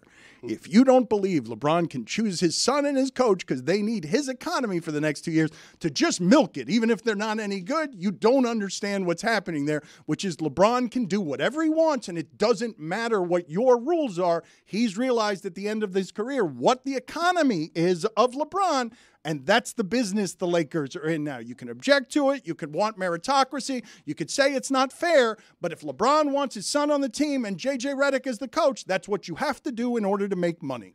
I think it's great. I think what he did for his son is fantastic. And I think most people, have given the opportunity to do something like that for their kid, they would do it. What makes it so unique, LeBron had to continue to play at the level he's been playing at for 19 years to still have the value to an organization or other organizations where he had enough leverage to make this happen for his son. And what a great move by a dad. And who wouldn't want to play with their son at the highest level of their sport? And so I don't care. I applaud LeBron James for doing this for his son, because what parent wouldn't, if given the opportunity, wouldn't do that for their child? But what if he's not ready? Because he's clearly outmatched every time he steps on the floor. He's smaller. Tony, he's not as quick. He's not as good as everybody else. He's probably not ready. I'm not even certain he's good enough. It doesn't mean you don't do it for your kid. Sure, but like at what point do we look around and say, like, he's just not that guy? Probably at the end of the contract that they gave him with all the guarantees. But 4 years, well, what is that? What is 4? That's, He's 19. No, this is crazy to me. And I asked Amin this, like, what? Since when does a second-round pick, 55 in the draft, get 4 years, $8 million? When Stugotz says doing it for his son, is he? You don't think he is? I think he's doing it for himself. Well, And I mean, it also happens to benefit his son. well, I'm certain he's doing it for himself. It's something he wants to do. He has said for years now, I want to play with my son, and if I could stick around long enough, I'll play with my other son. I'll leverage that situation. But, Dan, it is incredible that he's still playing at such a high level at the age of 39. I agree, but he can pull this off. But I want to explore this question for you as someone who's living vicariously through the children of champion lacrosse Rachel. Mm-hmm. Is he? Is he doing it for his son? Because I think a portion of it is he's doing it for his son, but this is exceptional and extraordinary for the LeBron economy. Like, does it not mean, is Jaylen Brunson represented, how does this work with what was CAA and Leon Rose and your beloved Knicks? Is Jaylen Brunson clutch, or is he with somebody else as an agent? Because I'm checking on it.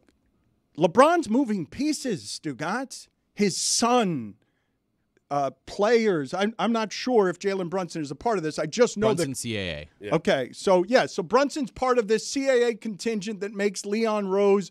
They're making deals with the Knicks. The Knicks got in charge, Stugotz, they did what ESPN did, which is let CAA sort of run their business through relationships. Correct, yeah. ESPN was being run by, Nick Khan. Now it's being run by Pat McAfee. That's correct. Stephen A. Smith would like to have some of that power, some of that exact Pat power. has it right now. So ESPN coming out and saying they have no interest in giving Skip a day. Huge miss. Yeah. Crazy. They came out publicly and said that? Crazy. Yeah, don't want him Insane. back. Not for a day. It's a bluff. No, I like that by them. We don't need him. Oh, we're but fine now. It'd be electric if they got him. One day, retirement day. It's like you don't fine. need 15 blue crayons in the box of 64 Crayolas, but it's fun to have them. I mean, when's the last time he had a good take? He's out of the game. Oh, how dare When's the you. last time Skip had a take that we were like, I don't oh, know. man, I this haven't is watched him in great? 8 years, but I'm sure he still has But it. I don't watch him either. You see it on the internet, and I haven't seen a Skip take that people are like, oh, he's back. He's old. Talk about Bronny and nepotism. So Jalen Brunson and Rick Brunson are together in New York.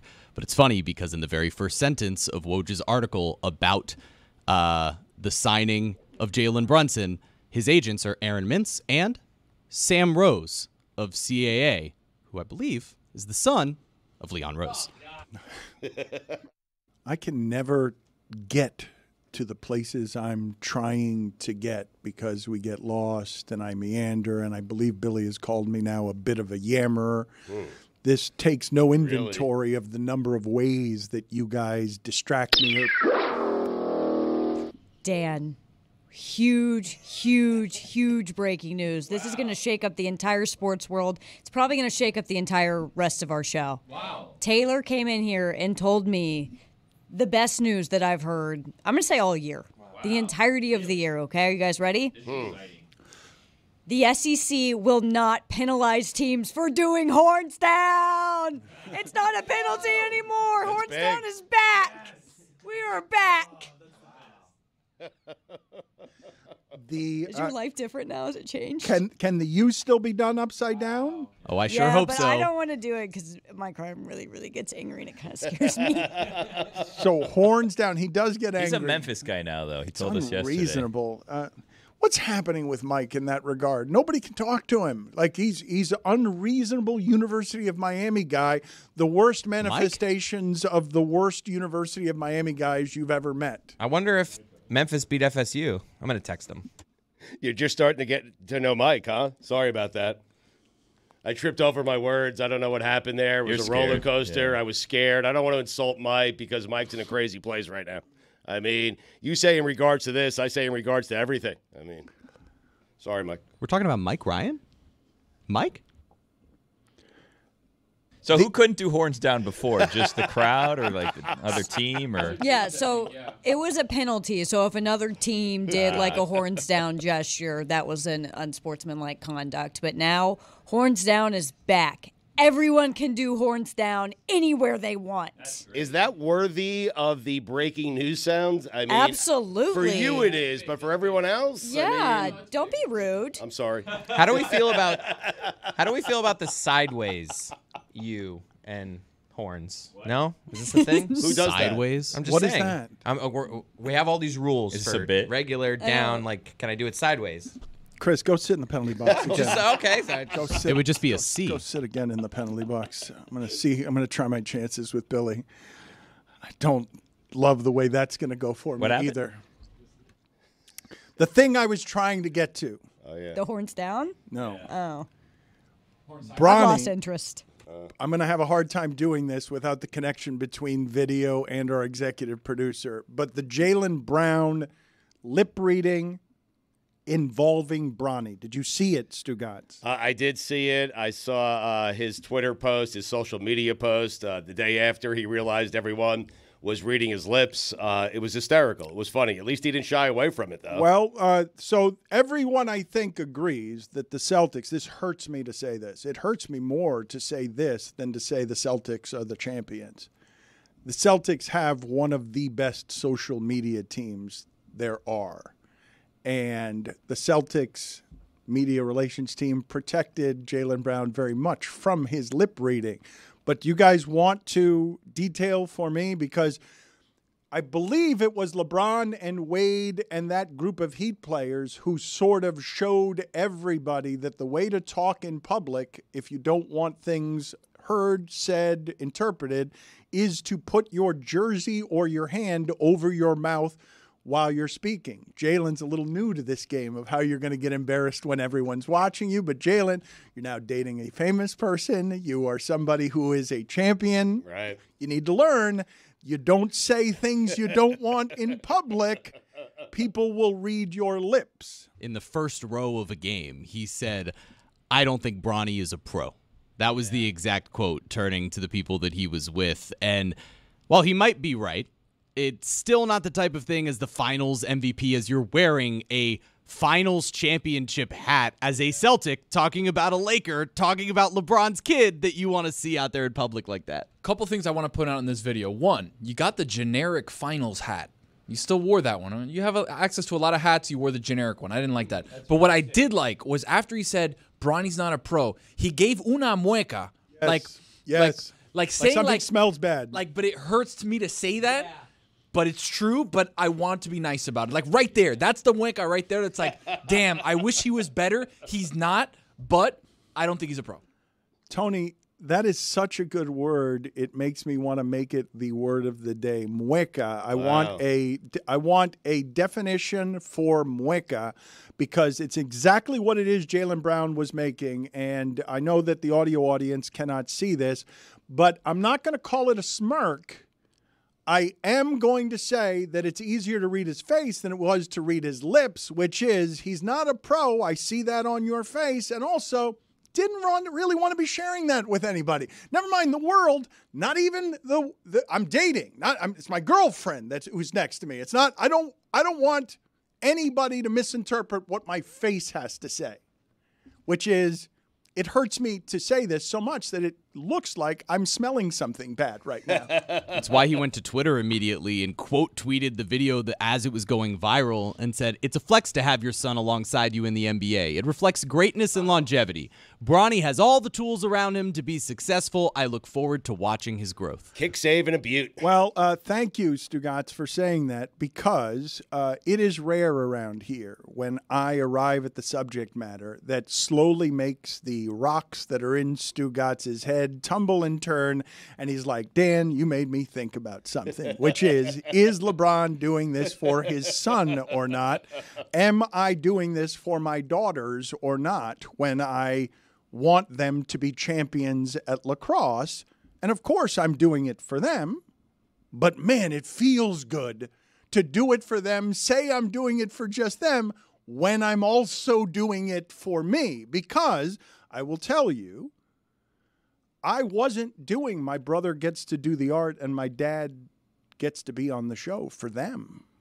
I was doing that for me. Right. Something you wanted to do for them. Now, neither one of these people are my sons, but I wanted to do it for me. I didn't want to do it for them. It was not for them. My dad didn't particularly want to do it, and my brother didn't need it. Right. I did that for me because I could. So the only reason I bring that up is because LeBron can do whatever he wants. Like, it's absurd as did. Yeah, but it's not just that. Like, he's pushing the boundaries on the absurdity of, yep, coach is my podcast host. Yep, son plays for the team. Anyone got any objections? Give me the max. 2 years, $100 million. And if you could, you'd have to pay me more for it. If there weren't a salary cap and you wanted it, it would cost you a lot. You're getting me cheap. You're getting my son cheap. You're paying me and my son the way I make money through clutch management and everything else. I don't think people realize that LeBron's going to be so much bigger post all of this than Michael was with just Nike, because he's going to make and do whatever he wants. Whatever he wants in this sport and beyond it, make movies, media stuff. It's going to be crazy to watch what this competitive of a person does against the McAfees and Peyton Mannings and the Tom Bradys when he gets into the sphere that he doesn't have to actually do basketball anymore. I'm not certain he'll reach the Jordan level. I mean, that's pretty lofty. We'll see. I'm not saying he won't. I'm not sure. It doesn't even have to be money, Stugotz. I'm just saying empires. He's going to have players as agents. He's going to own a team. He's going to be able to make movies and content with an ESPN relationship and everything else that allows him to just come over here and would say, man, the Peyton Manning deal, Stugotz, is like 9 years, $700 million with ESPN. It's crazy. Dan, I love that you said all that, but Stugotz still couldn't help turning it into a LeBron versus Jordan debate. I mean, he took me there. I mean, he did. You He let said- him right into it. You he should have said known LeBron better. will play Jordan, same witness. sentence, same topic. Like, I oh, mean, he's going to be bigger than Jordan. No, Yeah, you should have yeah, known better. You were never going to get a real answer out of him. How about make your own? You want to not be Jordan? How about make your own movie that's not Space Jam? Good point. He did Trainwreck, right? Yeah, wanna the own rest a of his team? movies. Such a good point by Billy. That's a good joke by Billy. I'm certain LeBron is doing most of this for his son. Everyone has different reasons, so I'm trying to apply my sensibilities and my story to what it is we're talking about. And I am certain LeBron is doing most of this for his kid, and as you pointed out, some of this LeBron is doing for himself because he wants to play with his son. He wants to show that he still has the power and the leverage, and he's still running the NBA. And that's a pretty bold flex at the age of 39 for me. But I think he also knows he is putting his son in a great spot. His son's going to make a lot of money. If his son somehow can arrive at a place where he's the fourth or fifth guy off a bench or the last guy in a bench, and he does it for 12 years, that's a great career. The importance and value of team sports, all that stuff I'm certain has factored in to LeBron, and he'll make a lot of money. With me and Rachel, I just try to tell her, hey, don't make some of the mistakes I made growing up because I could have gone D1 lacrosse, could have gone to a place like, Maryland or Syracuse, or had I taken it seriously. And so there is a part of me, no question about it, that wants Rachel to succeed because I didn't in that sport. And so, yes, some of this is for me. But at the same time, it's good for me, and I know it's great for her. Let me see if I can engage Lucy Stugotz with just a comedic name of a crafty pitcher that she will have no context for that is funny just because of his name. Okay. Frank Tanana. Oh, that's great. No? Damn, it's going to be hard. Frank It's gonna be hard. Tanana? It's going to be hard. Tanana. It's going to be Yeah. hard. Tanana. I didn't say it was bad. I just said, Sounds like banana. it does sound like banana. I'm not certain Frank Tanana ever reached 80 on the gun. I'm serious. I'm gonna have to work on this game to see. I think the goal should be because Jessica doesn't like this game when we play it with Mike Schur. Mike Schur loves the funny name game. All of his characters and all of his television shows have ridiculous names because his son, they love to do names. I need to reach you here, so let's see if we can make the goal of the game should be. Can we make Lucy laugh with a funny name of a crafty pitcher just because the name is funny? In the interim, give me the stat of the day music, please. Start of the day, start of the day. It is your start of the day. Start of the day, start of the day. It is your start of the day.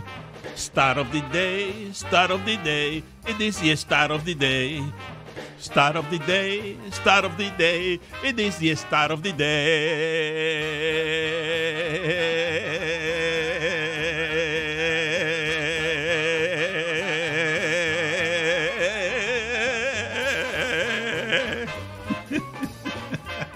I think I've got a really good one, and it allows us to make stat of the day something that can go outside of sports, because I would like to start giving people some facts with this that really blow their mind outside of sports. And I think I'm going to surprise everybody in the room with this one. I might not. You are more likely to die, 15 times more likely to die from a coconut than from a shark. I knew that. Everyone knew that? Yeah. Really? Everyone here knew that Yeah. you're 15 times more likely to be killed by a coconut? That's a stat that always ends up on the Reddit thread of what's an interesting fact that you know? And I read those and watch those TikToks religiously. So Well, I know get me those. more of them because I want to learn more things like that, because I had not considered the possibility that coconuts were out here killing a great many people, that there were 150 people who died every year from coconuts and only 10 from sharks. But thank you for undercutting it, Lucy.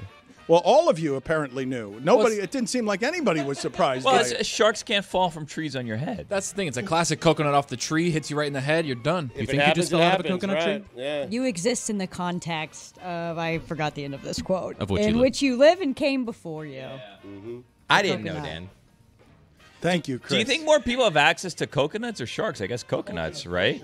Because you think like there's definitely places that are landlocked where a shark's not going to kill you, but is that the right climate to grow a coconut tree? I don't know. Ocean, pretty vast. Yeah, but there's lots of people that don't have access to the ocean. Do any of these people die in the ocean from the coconut? I would assume wow, that that's a The good coconut question. hits them, Dan, they stumble into the does ocean. that stat I say mean- how many people are killed by coconuts in the ocean? Did it say? Hold on. Let me see how Just check. Stugotz has this happening. That was Chris. So, I mean, so no. yes, probably when people, if the stat were, I think you've got this right. If the stat, how many people in the ocean have been killed by coconuts, I think it might be sharks that are killing more people than coconuts. People are pretty stupid, though. But only if I'm willing to consider Stugotz's example, which is a person has been hit on land by the coconut, but then staggers into the ocean. Because if it's 10 times as many than sharks, maybe of that percentage, more than 10 are staggering into the ocean to die. Can I ask you guys a shark question? So, I don't know if you guys saw this over the 4th of July weekend. I think it was actually on the 4th of July. I think that it was in Texas. There was one beach where 3 different people got attacked by a shark. So I'm kind of wondering how you guys handle that, because like I feel like if I'm at a place where someone gets attacked by a shark, do you think, well, that was it. That was a shark attack. I'm good now? Or you get out of the water? Because most people probably get out of the water. But, like, I can understand the logic of, well, that was a shark attack. I'm not going to get attacked. Right? But also, It's also airplane like logic. after Like, the that plane second just crashed, my time, plane's then I good. think maybe, do you think, well, 3 people aren't going to get attacked by a shark today? Like, that's crazy. How could that possibly happen? And then it happens. Like this beach has hit its allotment? Yeah. Well, Dan said 10 people get killed by a shark a year. 3 in one day. Right. They didn't get killed. They just lost like calves. It's kind of traumatic, gross looking. You don't want a shark to bite off your calf. Forgetting, or anything. Off the top of my I had a head. classmate get attacked by a shark. It's a baby shark, though. Not the song. That one, honestly, the baby shark song did a bad job of making baby sharks seem friendly, like they can't attack you. But my friend from high school, Ricky Lavinia, we weren't friends at the time. He was cooler than me. But Ricky Lavinia got attacked by a shark, bit into his side. I was on vacation. I came back to that news. It was like Memorial Day weekend. Little baby shark.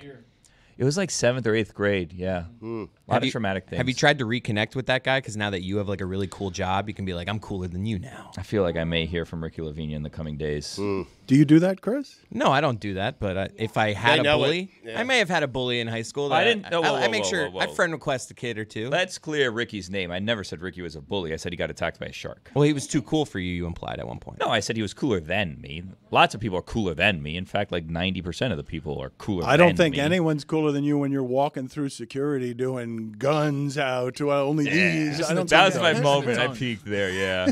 Your coolest moment. That was yeah. my Letterman jacket moment. Well, what's going on with you? Because you say you're In peaked. general, I have no idea. No, well, I've got a question for you because it seems in some places like you might be trying to grow because I understand you're now trying to aspire to social clubs. That you've told Tony that you will not come tonight, and he told you not to come. And you said if you're not invited, I don't come to places I'm not invited. I don't think you would go if you were invited.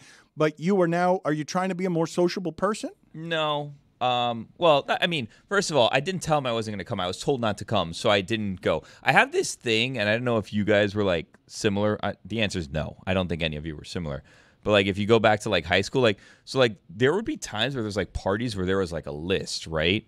And, like, I just wouldn't go because I didn't want to face the embarrassment of not being on the list without even knowing if I was or wasn't, without knowing if I would be put on this.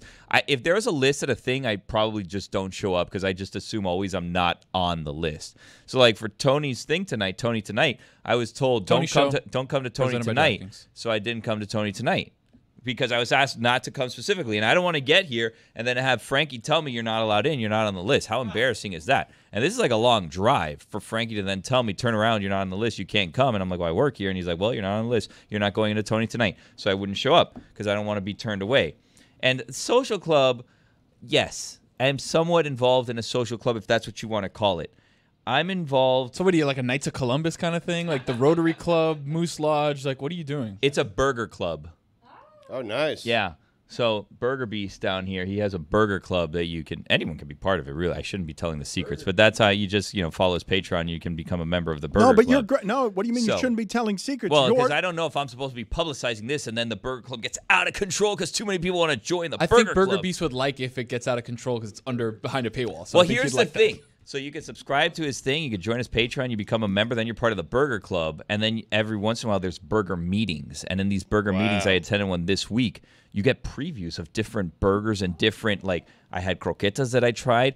But here's the thing that I don't know is their products before their launch. So I don't know if I'm allowed to tell people the products that I'm sampling. Like, I won't tell you the brand because I don't know if I'm allowed to tell the brand. I had an arroz con pollo croqueta. Be careful. That was like, what is this? How did we come up with this? That sounds wonderful. And there's a company that was testing this, and I tested it, and it was delish. But I don't know if I could say the company because I don't know if these are secret things. I don't know. Are these like friends of the show people? I'm new to the club. I'm new to the Burger Club.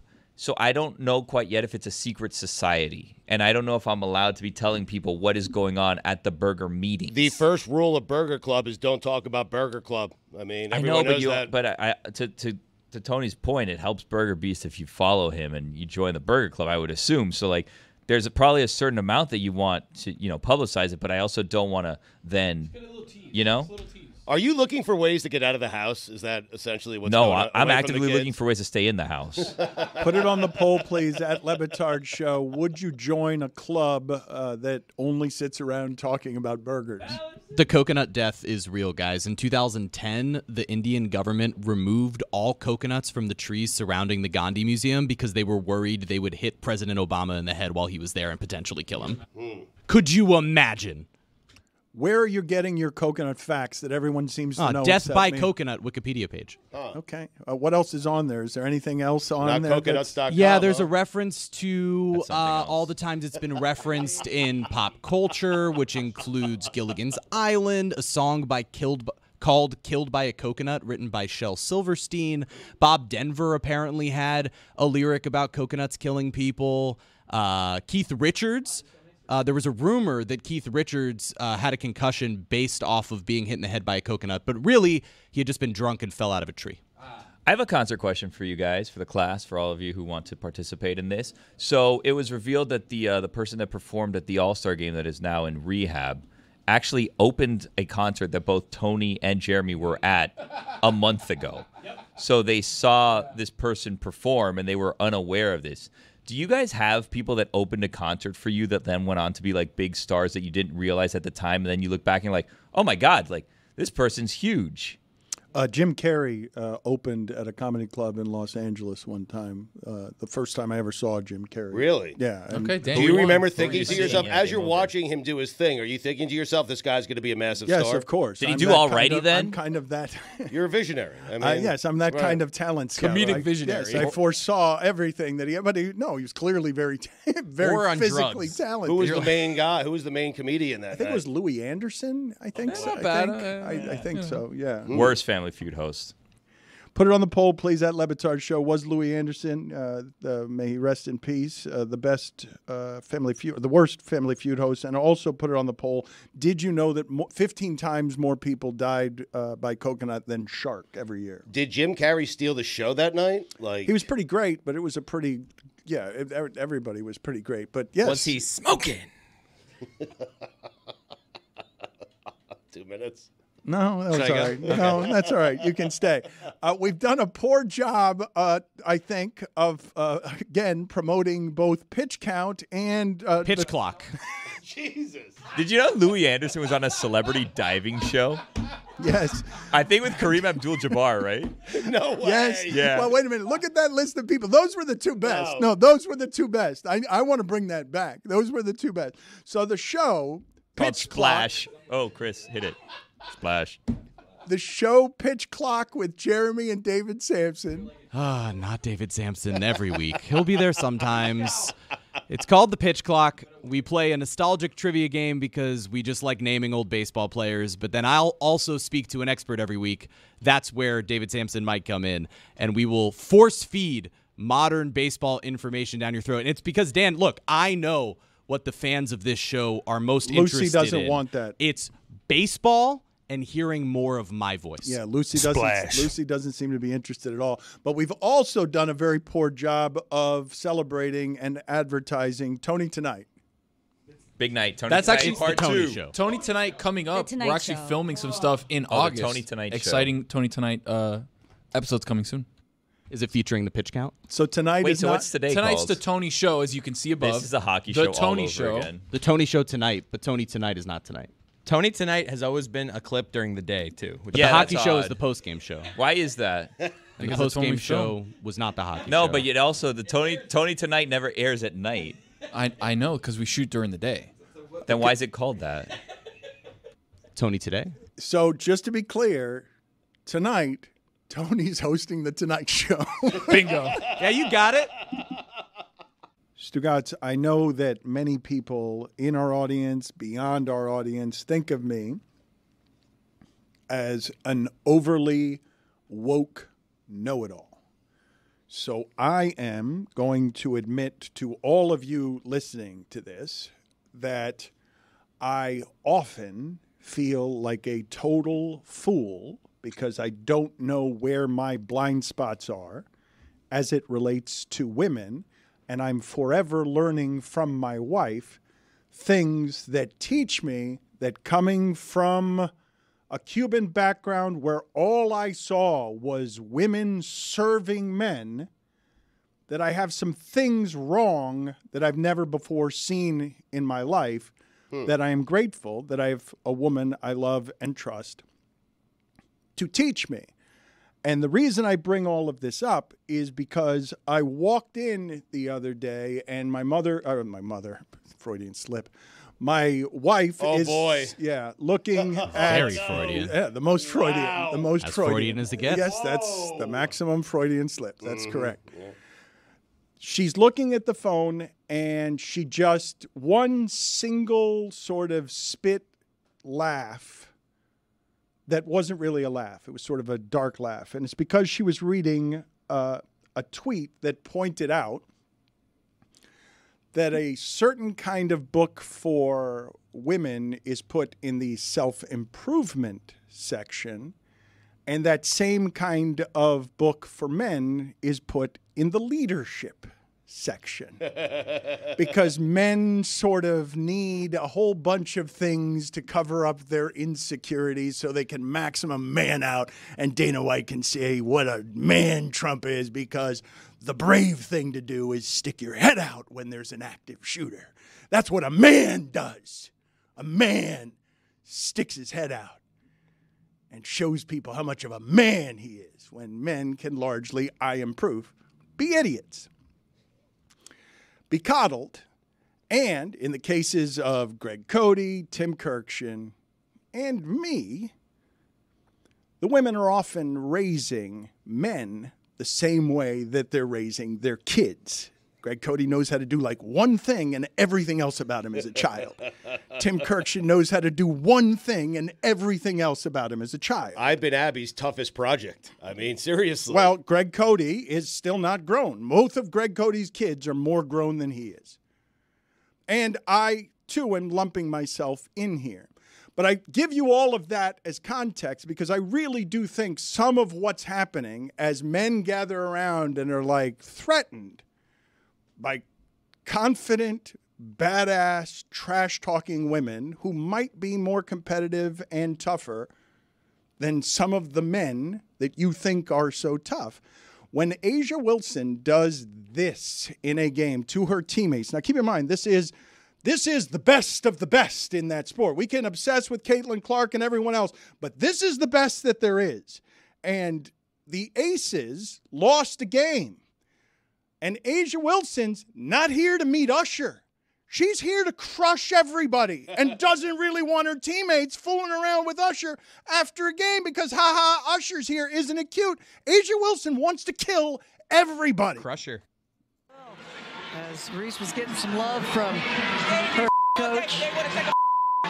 And Asia Wilson did all that she could do with another double-double, 28 points, 14 rebounds. But Usher and Asia Wilson I will tell you, Stugotz, in a moment that hurts me to admit, okay, very young in my dating life, I was dating a Rutgers basketball player who just crushed me one-on-one basketball, and I couldn't handle it. I couldn't handle that. I couldn't be good enough to play with her. You couldn't handle the losing. Like, how badly did she beat you?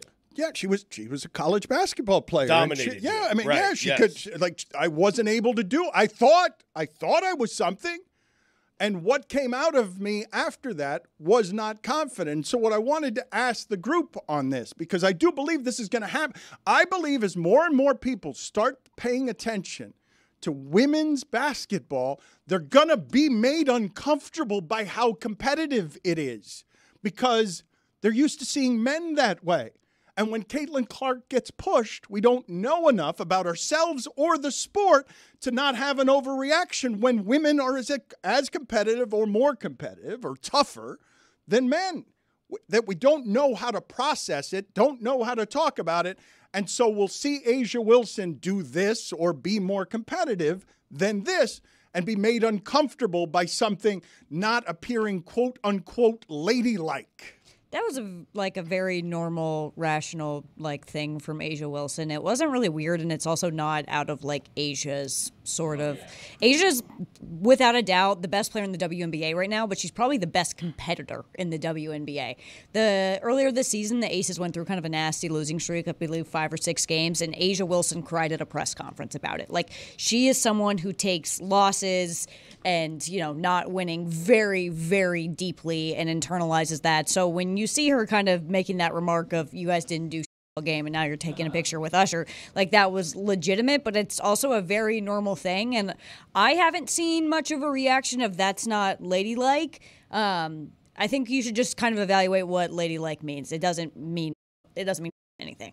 That's a made up thing. That's correct. I like that, Lucy. This reminds me of a play-by-play thing that would happen with Jimmy Butler, where he's calling out other guys on the team for going to see somebody who's a star, but then also taking a picture and hugging the person who's a star. Oh, that's the most Jimmy Butler thing that exists. But A'ja Wilson is not the only one. Let's be very, very clear.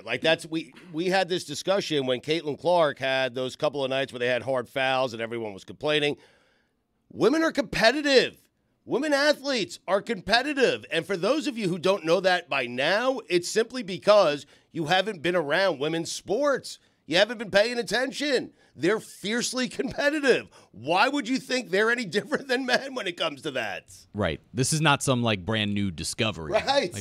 Anyone paying attention to women's sports should already know that. But I will tell you that one thing that is new, you say this is on brand for A'ja Wilson.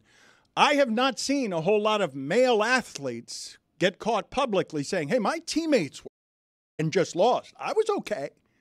She was great. She's always great. I was okay, but my teammates were Go back to Jimmy Butler. I said it quite a few times. I'm just saying you don't see it that often, and if you see it, we will make a lot of controversy around someone someone pointing out, look, I've told you guys before, okay, one of the great crimes in sports is knowing how good you are unless you win, because we don't like arrogance. We prefer humility.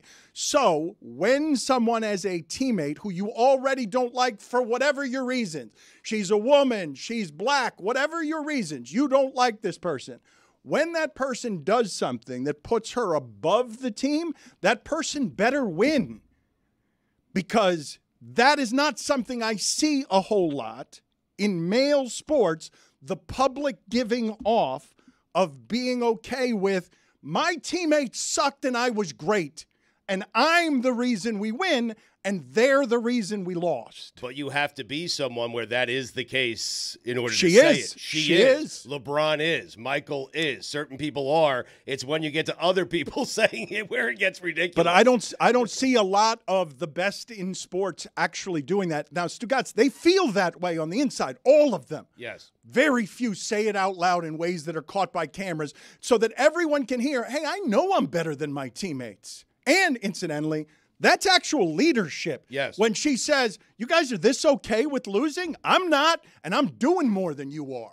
I think it's important to have the context of the Aces have won the last 2 championships in this league. They have far and away been the best team in the WNBA for years now. And they are a team that doesn't kind of mind, being tough to one another or sort of giving the jab where it's needed. This is very normal behavior for any sports team, and it's very normal for the Aces. This kind of feels like a big giant nothing burger to me. You're saying no one on that team is surprised by what A'ja Wilson had to say? No, I mean, she's a leader. She's a fierce competitor. She's called out teams before, and I also think it's important. The Aces have been so good the last few years. They've really struggled this season compared to the last couple years. They've gone through losing streaks. They've had a ton of injuries.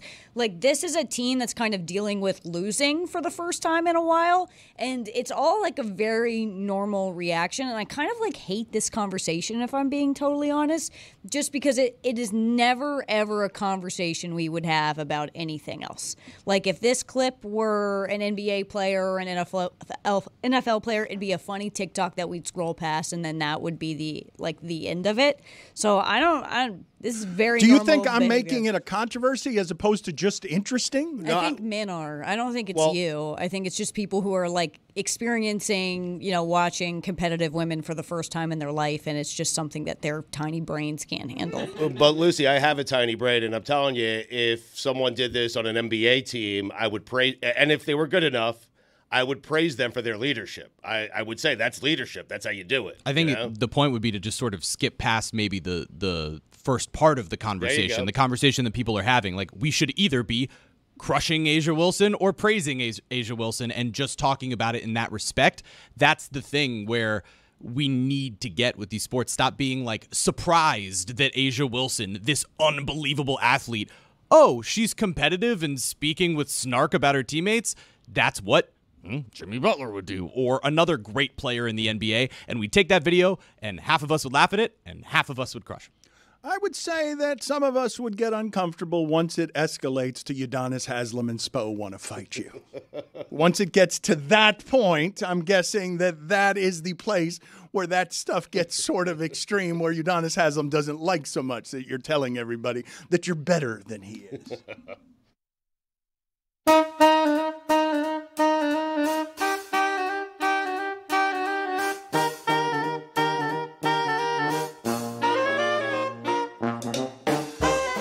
That's right. It's time for Against the Spread. Where was everybody else? And it is sponsored by DraftKings. Stay tuned because you're going to hear about what DraftKings has to offer all throughout the show. DraftKings, the crown is yours. Also, DraftKings is sponsoring The Tonight Show with The Tony Show, presented by Tony DraftKings. tonight at 7 p.m. on YouTube. So Tony Tonight or The Tonight Show or Yeah, Tony I'm Show? hosting The Tonight Show on CBS. Is Lewis your Well, it's on co-host? NBC, so. NBC, whatever. That's Who cares? fine, Who watches that right. stuff? Is Lewis co-hosting with you? What happened? What's going on? Lewis is part of the ensemble. Chris is going to be here. We've got a lot of the guys outside are going to be here, so it's going to be a fun show. Mike Ryan going to be here? Mike Ryan's going to be Billy in the going to be building. here? No. You know what? Let's start with Tony. With Against the Spread. Guys, NBA Summer League is in full effect. Your Miami Heat -4.5-point favorites against the Dallas Mavericks. I like what I'm seeing from the Heat guys, Jeremy. Kashad Johnson and them boys. Looking very, very strong. I'm going to take the Heat -4.5 against the spread. Against the spread. Put it on the poll, please, Juju. Are you a total degenerate if you're betting Summer League at Le Batard Show? Or let's not put that up there. Jeremy, up to you. Well, we were just talking about the WNBA earlier. Caitlin Clark's Indiana Fever at the Dallas Wings. Fever are 4-point favorites. We're picking the Fever. -4 against the spread. Lucy. He took my game. We're always pro Caitlin Clark around. Have you watched her You recently? can make a case. She's Dan. been You can so make a case. Dan, for you the missed her MVP. setting every record. She's been so good. And the Fever have been really, really good. They've won 8 out of their last 12. I mean, playoff team. They're in the playoffs Someone right now. picked the season ended Washington today. Mystics last edition of Against the Spread against Caitlin Clark and won. Well, she wonder dropped who it one of the was. craziest stat lines in WNBA history that game. It's not my fault that Christy Sides Here's a doesn't know stat what line to that do. counts W's. That's what the Mystics delivered that game. Well, Against the that's spread. Christy's fault. And so now, here I am, not planned, not prepared, but don't worry. Even though Jeremy's a thief, I have another game. Well, we'll come back to you. Does No, anyone I have else it right any now. picks? I'm ready. All right, Don't let's don't go. count me out. All right, let's go. I think more order. I would think that somebody would talk with somebody else, plan it a little No, bit. we So just want to live our The lives. But spread. I'm wearing a Caitlin Clark hat, so I feel like that game we're in a technically contract belonged year. to me. It's got to be better than this. Are you I kidding? actually Good think analysis. this is really good. I and acted think- on my feet there. You went rogue and talked about the Tony show, and I go, you know what? I'm thinking on my feet. Tony, you go first. Wow, That was look like at you. expert That was really producer. Improv. Expert. Dan. Contract We year want- Tony show. We want this stuff None to of my be reference. genuine and feel real, you know? This isn't manufactured stuff, Dan. This is from my heart. Yeah. And from my heart, I do have a game. I'm pulling it up right now. Lot of From my preamble. heart, I am taking the Lynx tonight. They're hosting the Dream. It's a 8-point spread. The Lynx are favorite. The Dream, I am very, very sorry to Juju. This is his favorite team, but they've been pretty bad this year. They just have not been And good. Renee. And the Lynx, they're coming off a loss to guess who? The Fever. Who? Oh, the spread. Oh yeah, against the spread. But I did so good on the part before that it's okay that I forgot that last part. Crushing Billy boy, dreams bring over us here. home. Well, here's the issue, gang. I had a game. A baseball game. I had the Cubs and the D-backs. However, it's the All-Star break.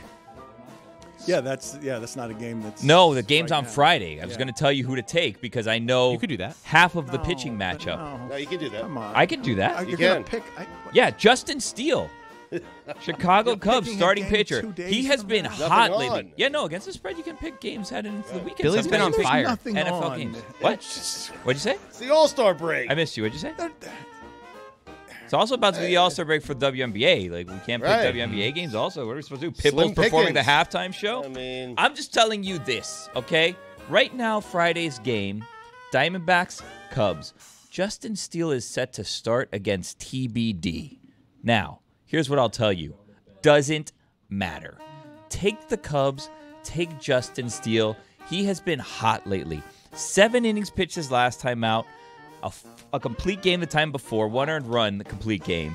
Steele is hot right Yeah, now, you mentioned. Dan. You mentioned that. So you want to take Steele. Now, again, because it's coming up and it's a TBD, we don't have a... Here's how baseball works. It's it'd be always... great if you Just took go- TBD. just It's go always sit in the 1.5. penalty box. Just go I sit- don't know if it's just go plus sit. or minus Just the leave- 1.5. Leave right now. So I don't know Go because sit of the in the penalty TBD. box. You can Take finish the it there. Steal. Yeah, that's fine. Get out. Against the spread. I thought he was going to break it down. TBD's got a nasty curve. You know, something Go, like that. go in there. Go into the penalty box and go ahead and show off your TBD, guns and do DNM does not matter. Take Steele Yeah, do against the spread. hang 10 in the penalty box. Yeah, get out of here. Thank you. Good talking to you. I'm glad you provided that expert, efficient analysis that you always do. Steel's hot. Yes, that's what you mentioned. It's a hot steel. He's so funny. Is he? He's really I'm funny. glad you find him guy. amusing. Yeah, Really funny guy. yeah, He's not that funny. Sit in Dan's chair. yeah. Thank you. Not that funny. Yeah, not that funny. Not that funny when you're always hitting the joke around here for 20 years. That's our most winning joke, which is just annoy Dan. It's the easiest joke. You should do a show where you just try to annoy Billy. And he's the greatest we have at it. He is I the mean, best we've ever had. It's got to be him, right? Greg, Cody, and me. I mean, You would say so, but I would say that one who did it a little too much is the producer before Mike Ryan. What about me, man? You're coming strong. Do you know what that was, Dan? Yeah, That was his limited that was fake the Trump. limited fake Biden that sounds like Trump. That was not Trump. It was clearly Biden. I heard it the whole way. Oh, that's like your Biden one, He right? telegraphed it. Bruce Springsteen. I want you to keep working on it, okay?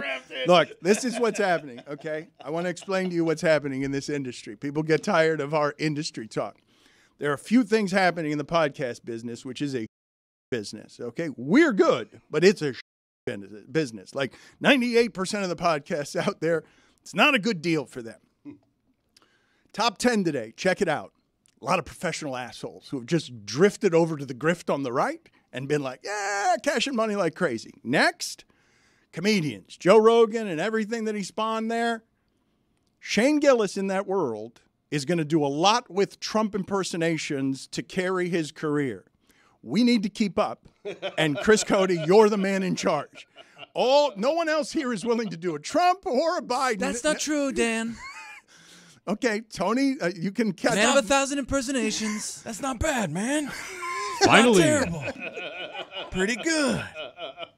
Yours is terrible. You just got to get a little redder, a little pinker. You're right there, man.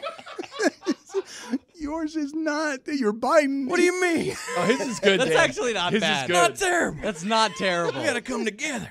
A little southern little twang Bush, there. a little George Bush in that one. You Little keep southern twang. I am willing to wait you out and work it out until you get confidence in it, because I believe that impersonations, before maybe singing on air, impersonations are the most vulnerable thing to try before you have confidence in them out here. So I'm going to keep giving you the space to do Biden versus Trump when you're terrible at both Thanks, of them. man. I'm going to keep working at it. Okay. I'll get there. All right. Because we're going to need more and it. more like W. Do it together. Trucker. What are you doing? I want him to keep working on it. Encourage All him. right, Do not rip it. Support him. Unlike the Tonight Show with Tony and Pitch Clock. It's the Tony Show. The Pitch Clock, the great said great Pitch show Clock. that The Jeremy. biggest Thank audience you. that show. Such a big audience. They Thank pitched. you. I made it Pitch Clock, but I made it the Pitch Clock. The Pitch Clock It is the show. Pitch Clock. It's Oh, okay. David Samson's show. It's his show. Big. It's only David Samson. No Jeremy. You stumbled into it. I mean, look at you. The thing that I read, Stugotz, I really miss. I don't know. Put it on the poll, please, Juju, at Le Batard Show. Do you miss how thick magazines used to be? Because I got to do a lot of reading in the incredible amount of flying that is required to get to Africa and back. So it was 40-hour trips, and I just miss reading Esquire and GQ, and the magazines are just thin semblances of what they used to be. But there were a couple of interesting things that I read that I wanted to put before you guys that I did not know. One of them was what seems like a painful disaster for Kevin Costner that you might sort of laugh at and say he's got a lot of money. But Kevin Costner made Yellowstone, which was and might still be the most popular television show in America. It broke apart because of differences between him and the showrunner. And he then decided to make a movie. And they tell you all the time, do not do this, even though I've recently done it with Meadowlark. Do not put your own money in. Kevin Costner spent $38 million on trying to get Horizon made. Now, I know Francis Ford Coppola for a long time has been trying to make his own movie, but it's really hard to do all of these things independently, which is part of why it is I've had panic attacks the last 3.5 years. Kevin Costner putting in $38 million only means that he's going to have to sell one of his amazing homes. But it's still $38 million that he spent years on a project with, left the #1 television show in America, and it's bombed. It hasn't bombed like Waterworld, but it's gotten taken out of theaters, and I'm just like, oh my God, no matter how successful you are, no matter how much in your life you've accrued, to spend that much time and caring on something and have it flop, have it just like fall out of the gate when you invested in it, you believed in it so much that no one else would give you the money for it. He hadn't found the funding. He's been working on it for years, the idea of it. Perhaps you should have taken the hint. I mean, no one was giving him money for the project because perhaps they thought it was going to bomb. But Stugotz, these are people who have had a great deal of success betting on themselves. Sure. And you can say no one's going to give the project any money because it bombs. Or you can say, man, corporate media has really gone to where all of these avenues don't actually make good and creative choices. Everyone's in business together, getting eaten up, harvested by private equity. And so a lot of bad decisions are being made at the top of corporate structure that has our friend Mike Schur building a $9 million ballpark in the middle of Iowa to create Field of Dreams. And then the project just goes away because all of these people are just interested in saving money. I think the other issue, too, is that Horizon was too much like Yellowstone. It's like he was all in on the American West saga, and we're like, wait, is this Yellowstone or is this something else? Yellowstone's already good. No need to Taylor duplicate Sheridan, it. who's the writer of Yellowstone, has already come off with spin-offs, obviously before Yellowstone, the show. So it's like, was this another spin-off that he's just a part of? Is this another movie? It just looked like the same thing to me. Classic movie line. If they build it, if you build it, they'll cancel it. That's actually pretty decent. He impression. had the line. I told him to do it in Biden's That's voice. what screwed me up. I was just going to say it normal. He's like, do it as Biden. And then I did. If you build it, they'll cancel it. I would have crushed if I did it right the first time. Man, just throw a man in at the end. Go sit in the penalty box. Oh, Okay. come on, that's on me. I mean, You go sit with him. oh, Jesus. Rare accountability from It Stugotz. was totally on me. The other thing that I read about, and it's unfortunate that I've just kicked Stugotz out. What happened, Billy? Can you find the sounder there for the penalty box? What we're sending people away for? All-time Big East team, or? We'll get back to that in a second. We'll get. What are the hockey sounders that we have back there that we could play that would indicate that Stugotz and Chris Cody have been sent to the penalty box for something? I'll wait. It's fine. The other thing that I was reading in, I believe it was Esquire, something I did not know. It was also in this Kevin Costner article, I think. Did you guys know that there's still places in America, restaurants and bars, where you can smoke cigarettes inside? Yeah. I didn't know that. Yeah. How many? I'm assuming a lot. 8. My hometown is home of R.J. Reynolds Tobacco, so you can smoke anywhere. You can like smoke in schools. Hell yeah. I don't think you actually can, but maybe. We've got a major penalty, 5 minutes, derailing. 5 minutes. Derailing. I thought it was good. Were you guys aware that you could smoke indoors? I thought Oklahoma City might be rare in being a place where you can smoke indoors. Is the Midwest filled with restaurants and bars that you can smoke in? It definitely surprises me that they're consistent. I remember as a kid going to a restaurant in North Carolina, and it was like the first time that I was old enough to realize people were smoking cigarettes and understand what the smell was and be frustrated by that. And I was like, I can't believe this still happens anywhere. And I haven't experienced that since I was like 14 years old. I feel like it has to do with the amount of either food being processed at the restaurant, or if it's like a bar solely that you can get away with smoking inside a bar if there's no food, stuff like that. But we've talked about it on the show. Like, it was until the other day that you could smoke on an airplane, smoke in restaurants. Like, I remember going to restaurants like the Ale House, right? And it was like smoking or non-smoking. It was like 2004 or whatever. And I was like, this is crazy.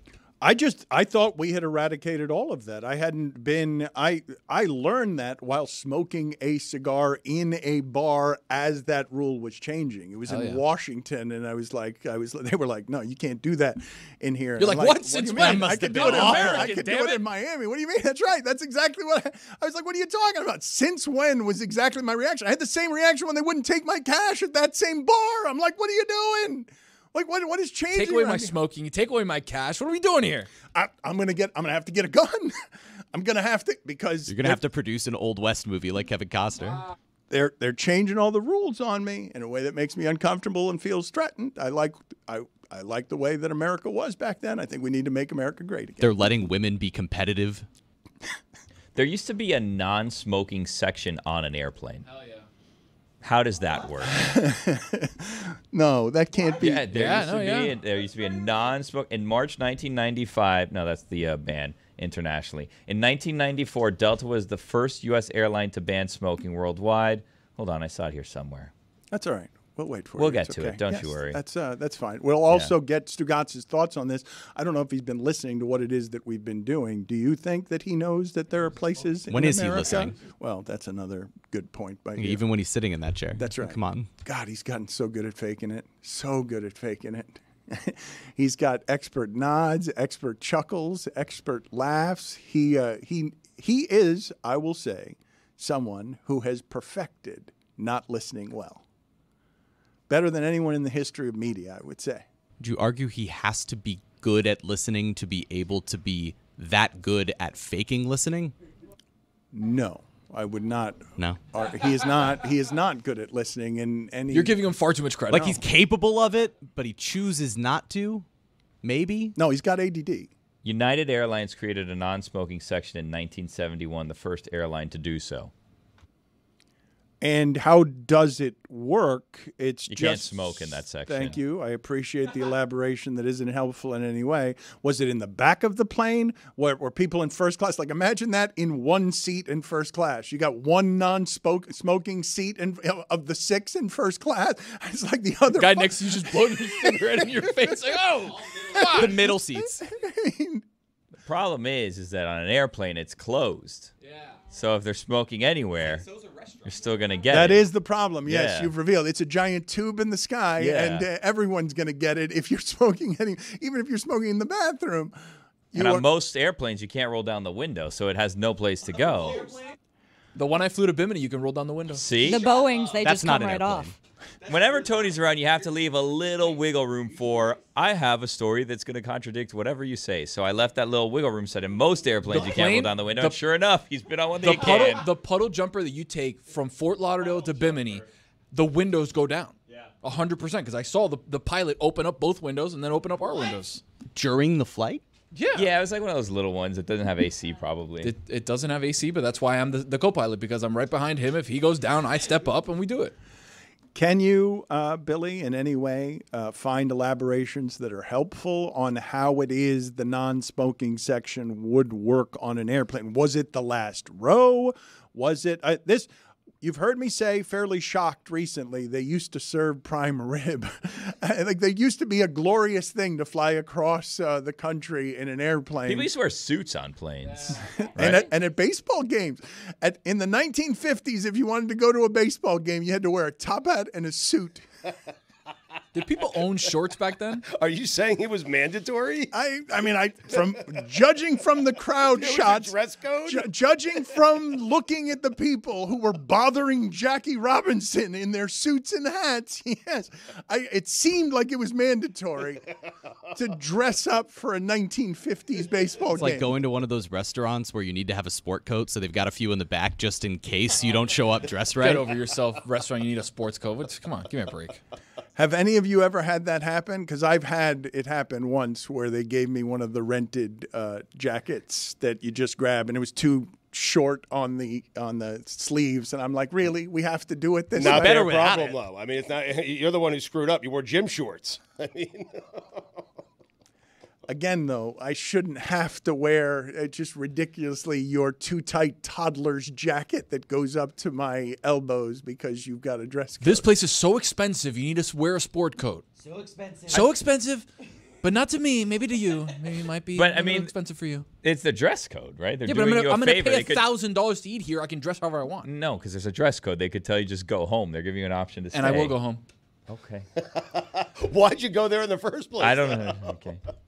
I do feel like Tony's grown up in a Miami that pretty much you're allowed in everywhere the way that you're dressed. Absolutely. Like almost without reservation. You're allowed to go into a place because Miami dresses down a little bit. Well, you're famous, though. Like, you can get places. I have to have reservations, and I have to follow the rules. If I wear sneakers, I can't cut in at certain places. I wear sneakers everywhere. I'm not Tony. Thank you. Tony Tonight. 7 p.m. presented by DraftKings. That's not the name of it. It is Tony's Show. There's not an apostrophe S on it. 2.0. It's Tony's Show, not 2.0. Part 2. Part 2. Yeah. Part 2. Is it a continuation of part 1? Like, do we need to watch something in part 1 to get part 2? No. It's a sequel. It's a sequel, but it's a standalone. It's non-linear, yeah. Got it. Would you guys please, I'm going to need some assistance here because I feel like we're generally disorganized. We don't do a lot of great planning. We don't execute things with finality. I've been told that we are planning something that resembles a show Olympics in honor of the Olympics. Lucy, have you not heard of this? Why are you making a face? I haven't heard of it.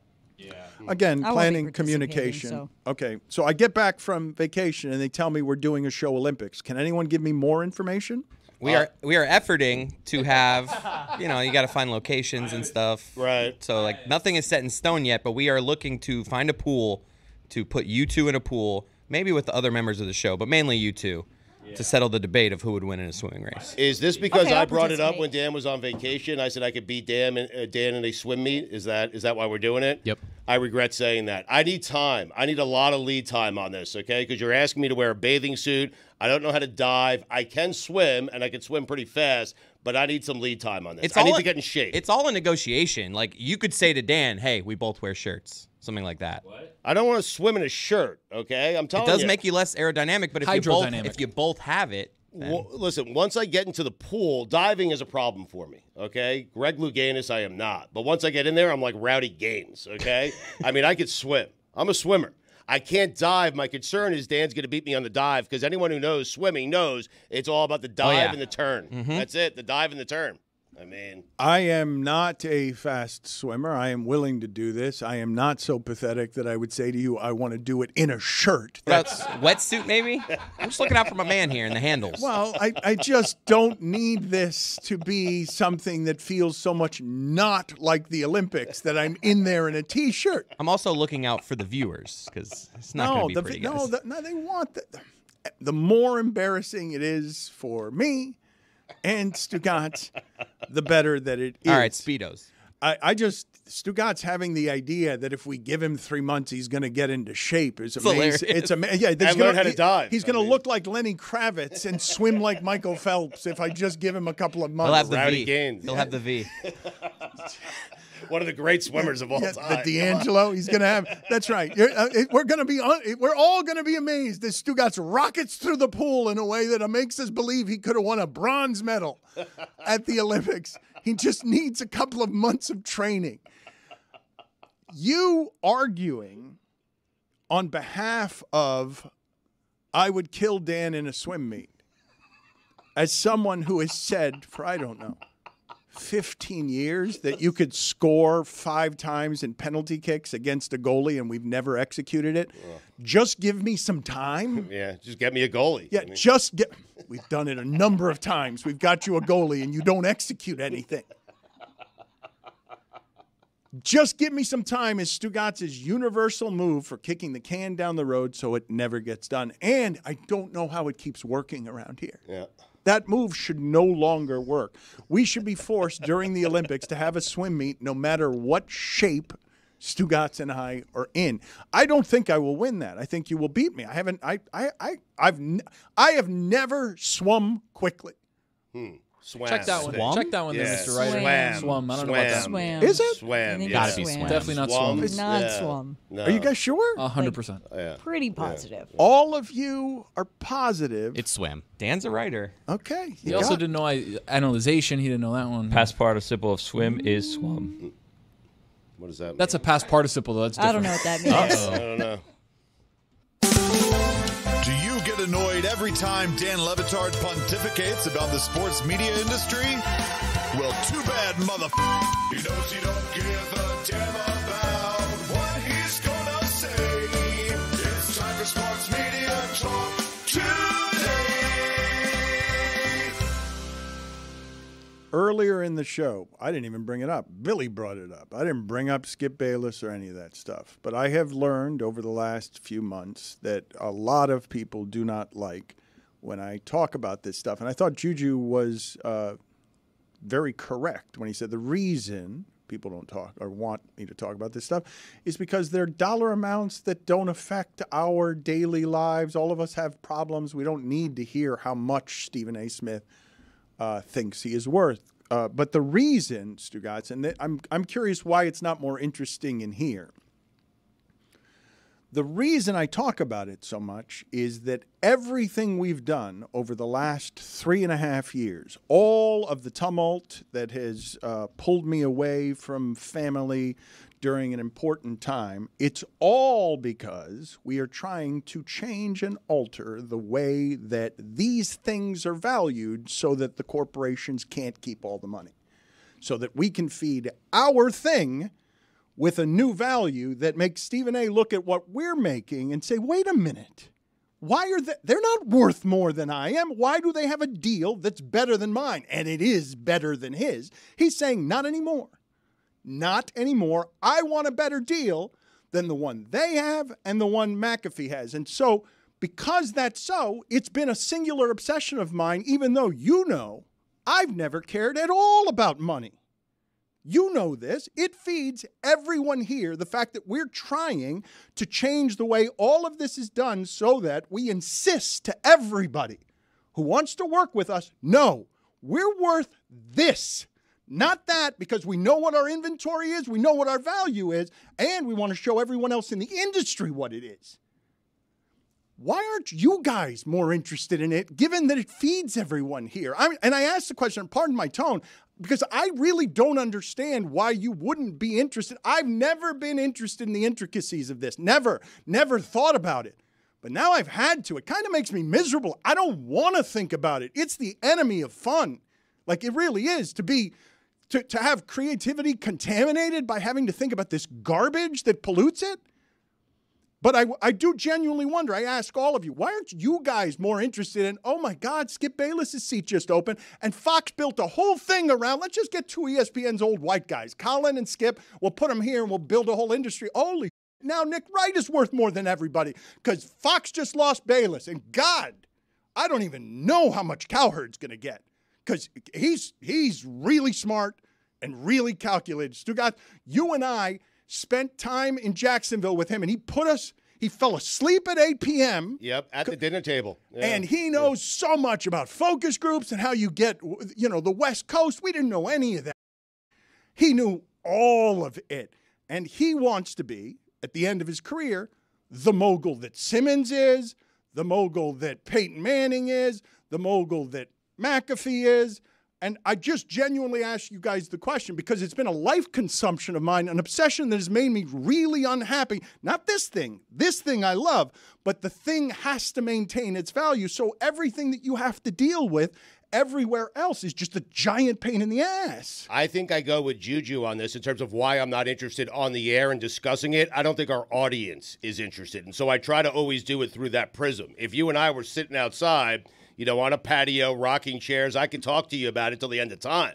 But talking about it on the air, I'm kind of with Juju, like, hey, don't want to hear about what Skip Bayless wants to be. Not feeling bad for Skip Bayless. He made hundreds of millions of dollars giving sports opinions for his entire life. Okay, so, yes, all of it understood. But I just got done telling you that Greg Cody, overgrown toddler, hasn't grown up, good at one thing.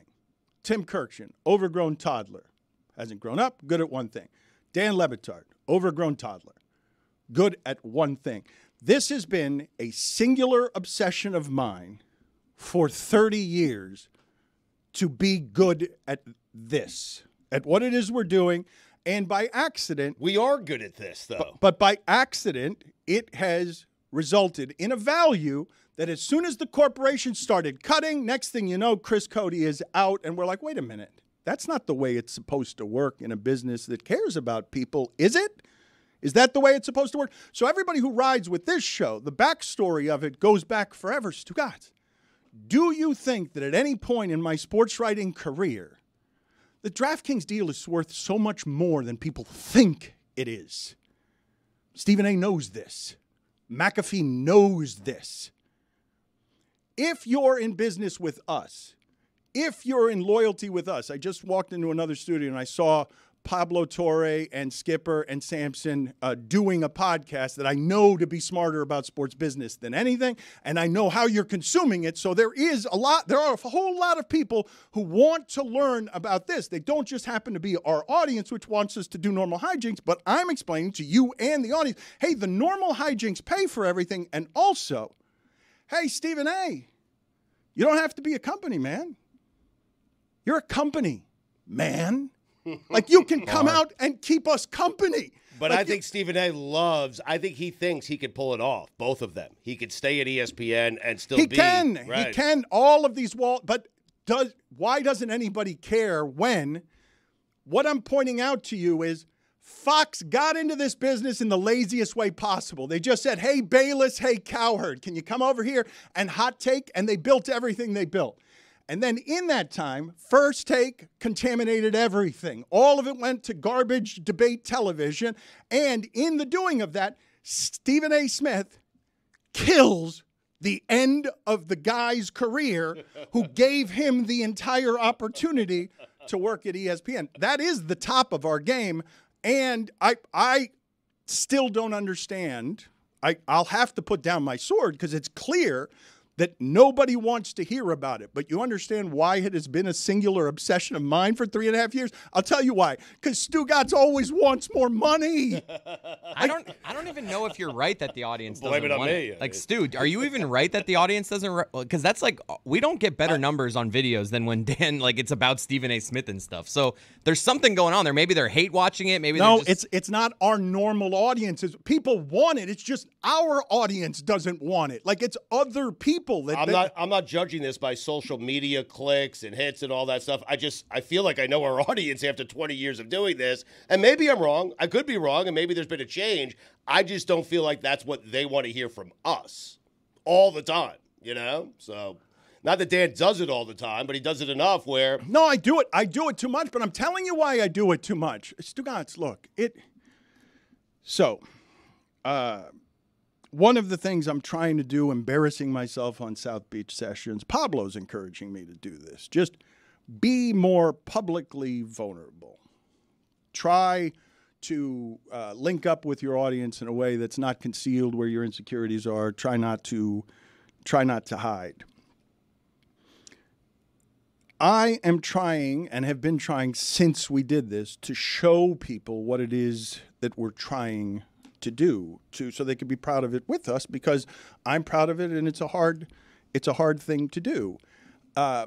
When I tell you, like, panic attacks, Stugotz, we've talked about this before, but I've never talked about this part of it publicly, because when I tell you I've been passing out in places, it's the scariest thing that I could possibly do to my wife. Like, the last thing I see every time is her fear. So if you want me to care like that, and if you will follow my curiosities to the places where you care about our show enough so that we can do all this stuff because we know you're with us, and that loyalty is at least in part because this is an authentic thing that you kind of feel like you know, I don't expect you to have to care about me talking about this, but I will kind of ask you to tolerate it, because I do think that the innards of this business are interesting. And when I talk about the player empowerment all the time, if the punter arrives at the game and changes everything, what do you think LeBron and Peyton Manning and Tom Brady are going to want when the athletes have all recognized that this is a business that if you do it correctly, you can be the Kelseys, and you're so much bigger than football players. Like, you can have a career for 30 years after the one that made you famous, Shannon Sharpe. There are people watching him now who don't understand the degree of difficulties on what he just created and have forgotten that he's a Hall of Famer and one of the best to ever play his position. And furthermore, as a lifetime single man who is crazed by competitive, Shannon Sharpe wants to beat everybody at this game. He's a lifelong single person who's like, I am going to crush everybody because of my competitiveness. Because, and this is no slight on McAfee, but if you're Shannon Sharpe, you're saying, if he can do that, why can't I do that? I think a lot of players, current players, are having similar thoughts, like towards the end of their career. But they all are now, Right. Stugotz. All Patrick Beverly, all Draymond Green, they've all seen now the planning of the end of their careers. But all show I've been getting inundated, and I understand this part too. People are plenty tired of talking about LeBron and empowerment. But all show long I've been getting, Dan doesn't realize what Michael Jordan has done. And I'm like, you don't realize what LeBron is intent on doing. Like, I'm well aware of how much money Michael Jordan made in and for Nike. All those people are right. That's fine. Yeah. And you can think that. But when one of your businesses, again, Peyton Manning, 9 years, $700 million just from ESPN. That's not the Netflix stuff. And that's just from ESPN. Mm-hmm. And also, LeBron can do a lot with the sneaker companies as well. And LeBron is already buying teams and will probably buy an NBA team.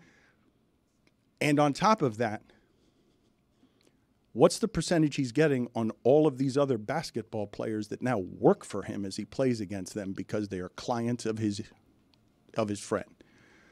you're just not paying attention to how interested this person in the end of his career is to beating Michael Jordan there, even though Stugotz thinks he never will, and beating Tom Brady there, even though Tom Brady is going to get $375 million for 20 weekends.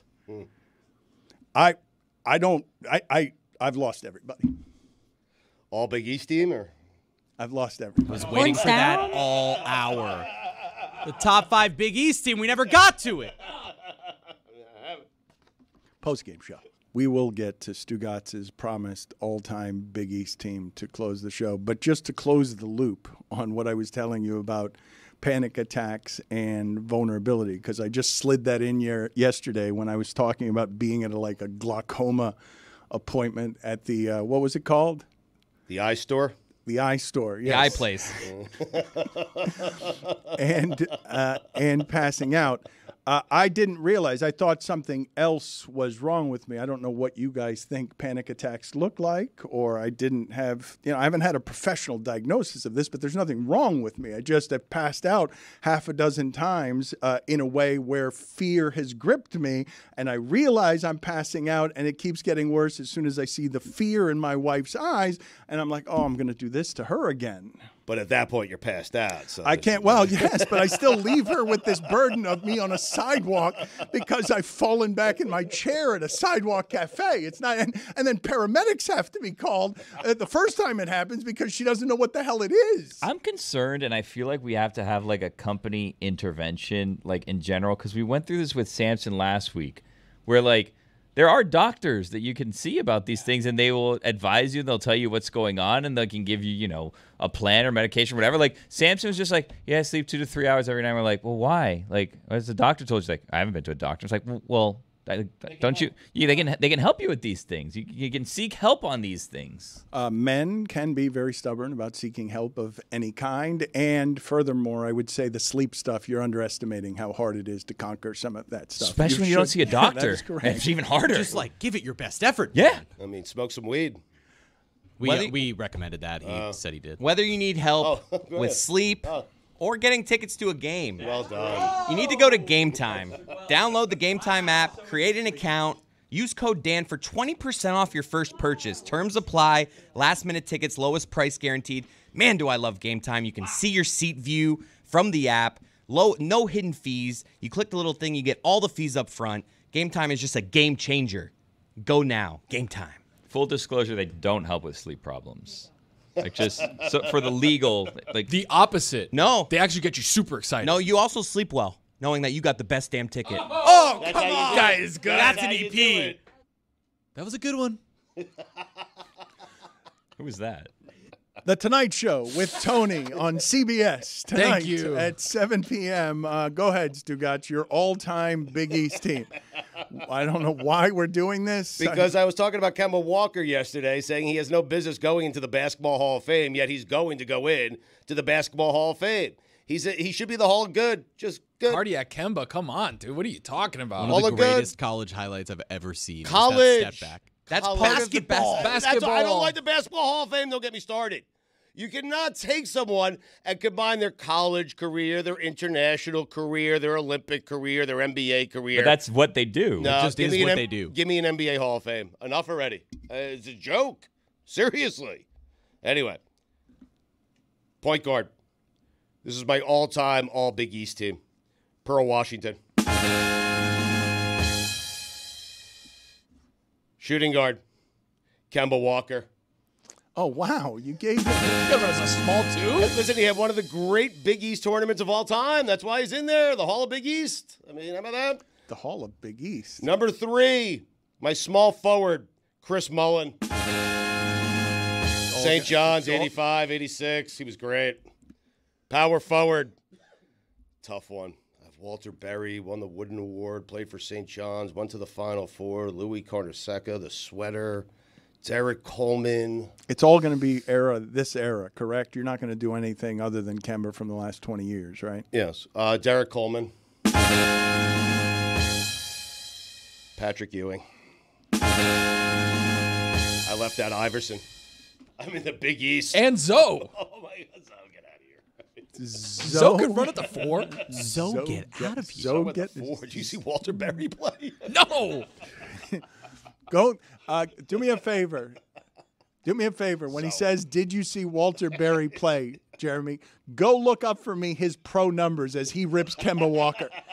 Go look But up that's for me. different. This is all Big East. No, I understand it's different, but I don't know Walter Berry's pro career, but he just put someone in the Hall of Fame or his personal memory Hall of Fame that I don't believe had much of, if any, pro career just based on his college numbers. He played 5 seasons, 14 points a game. Right.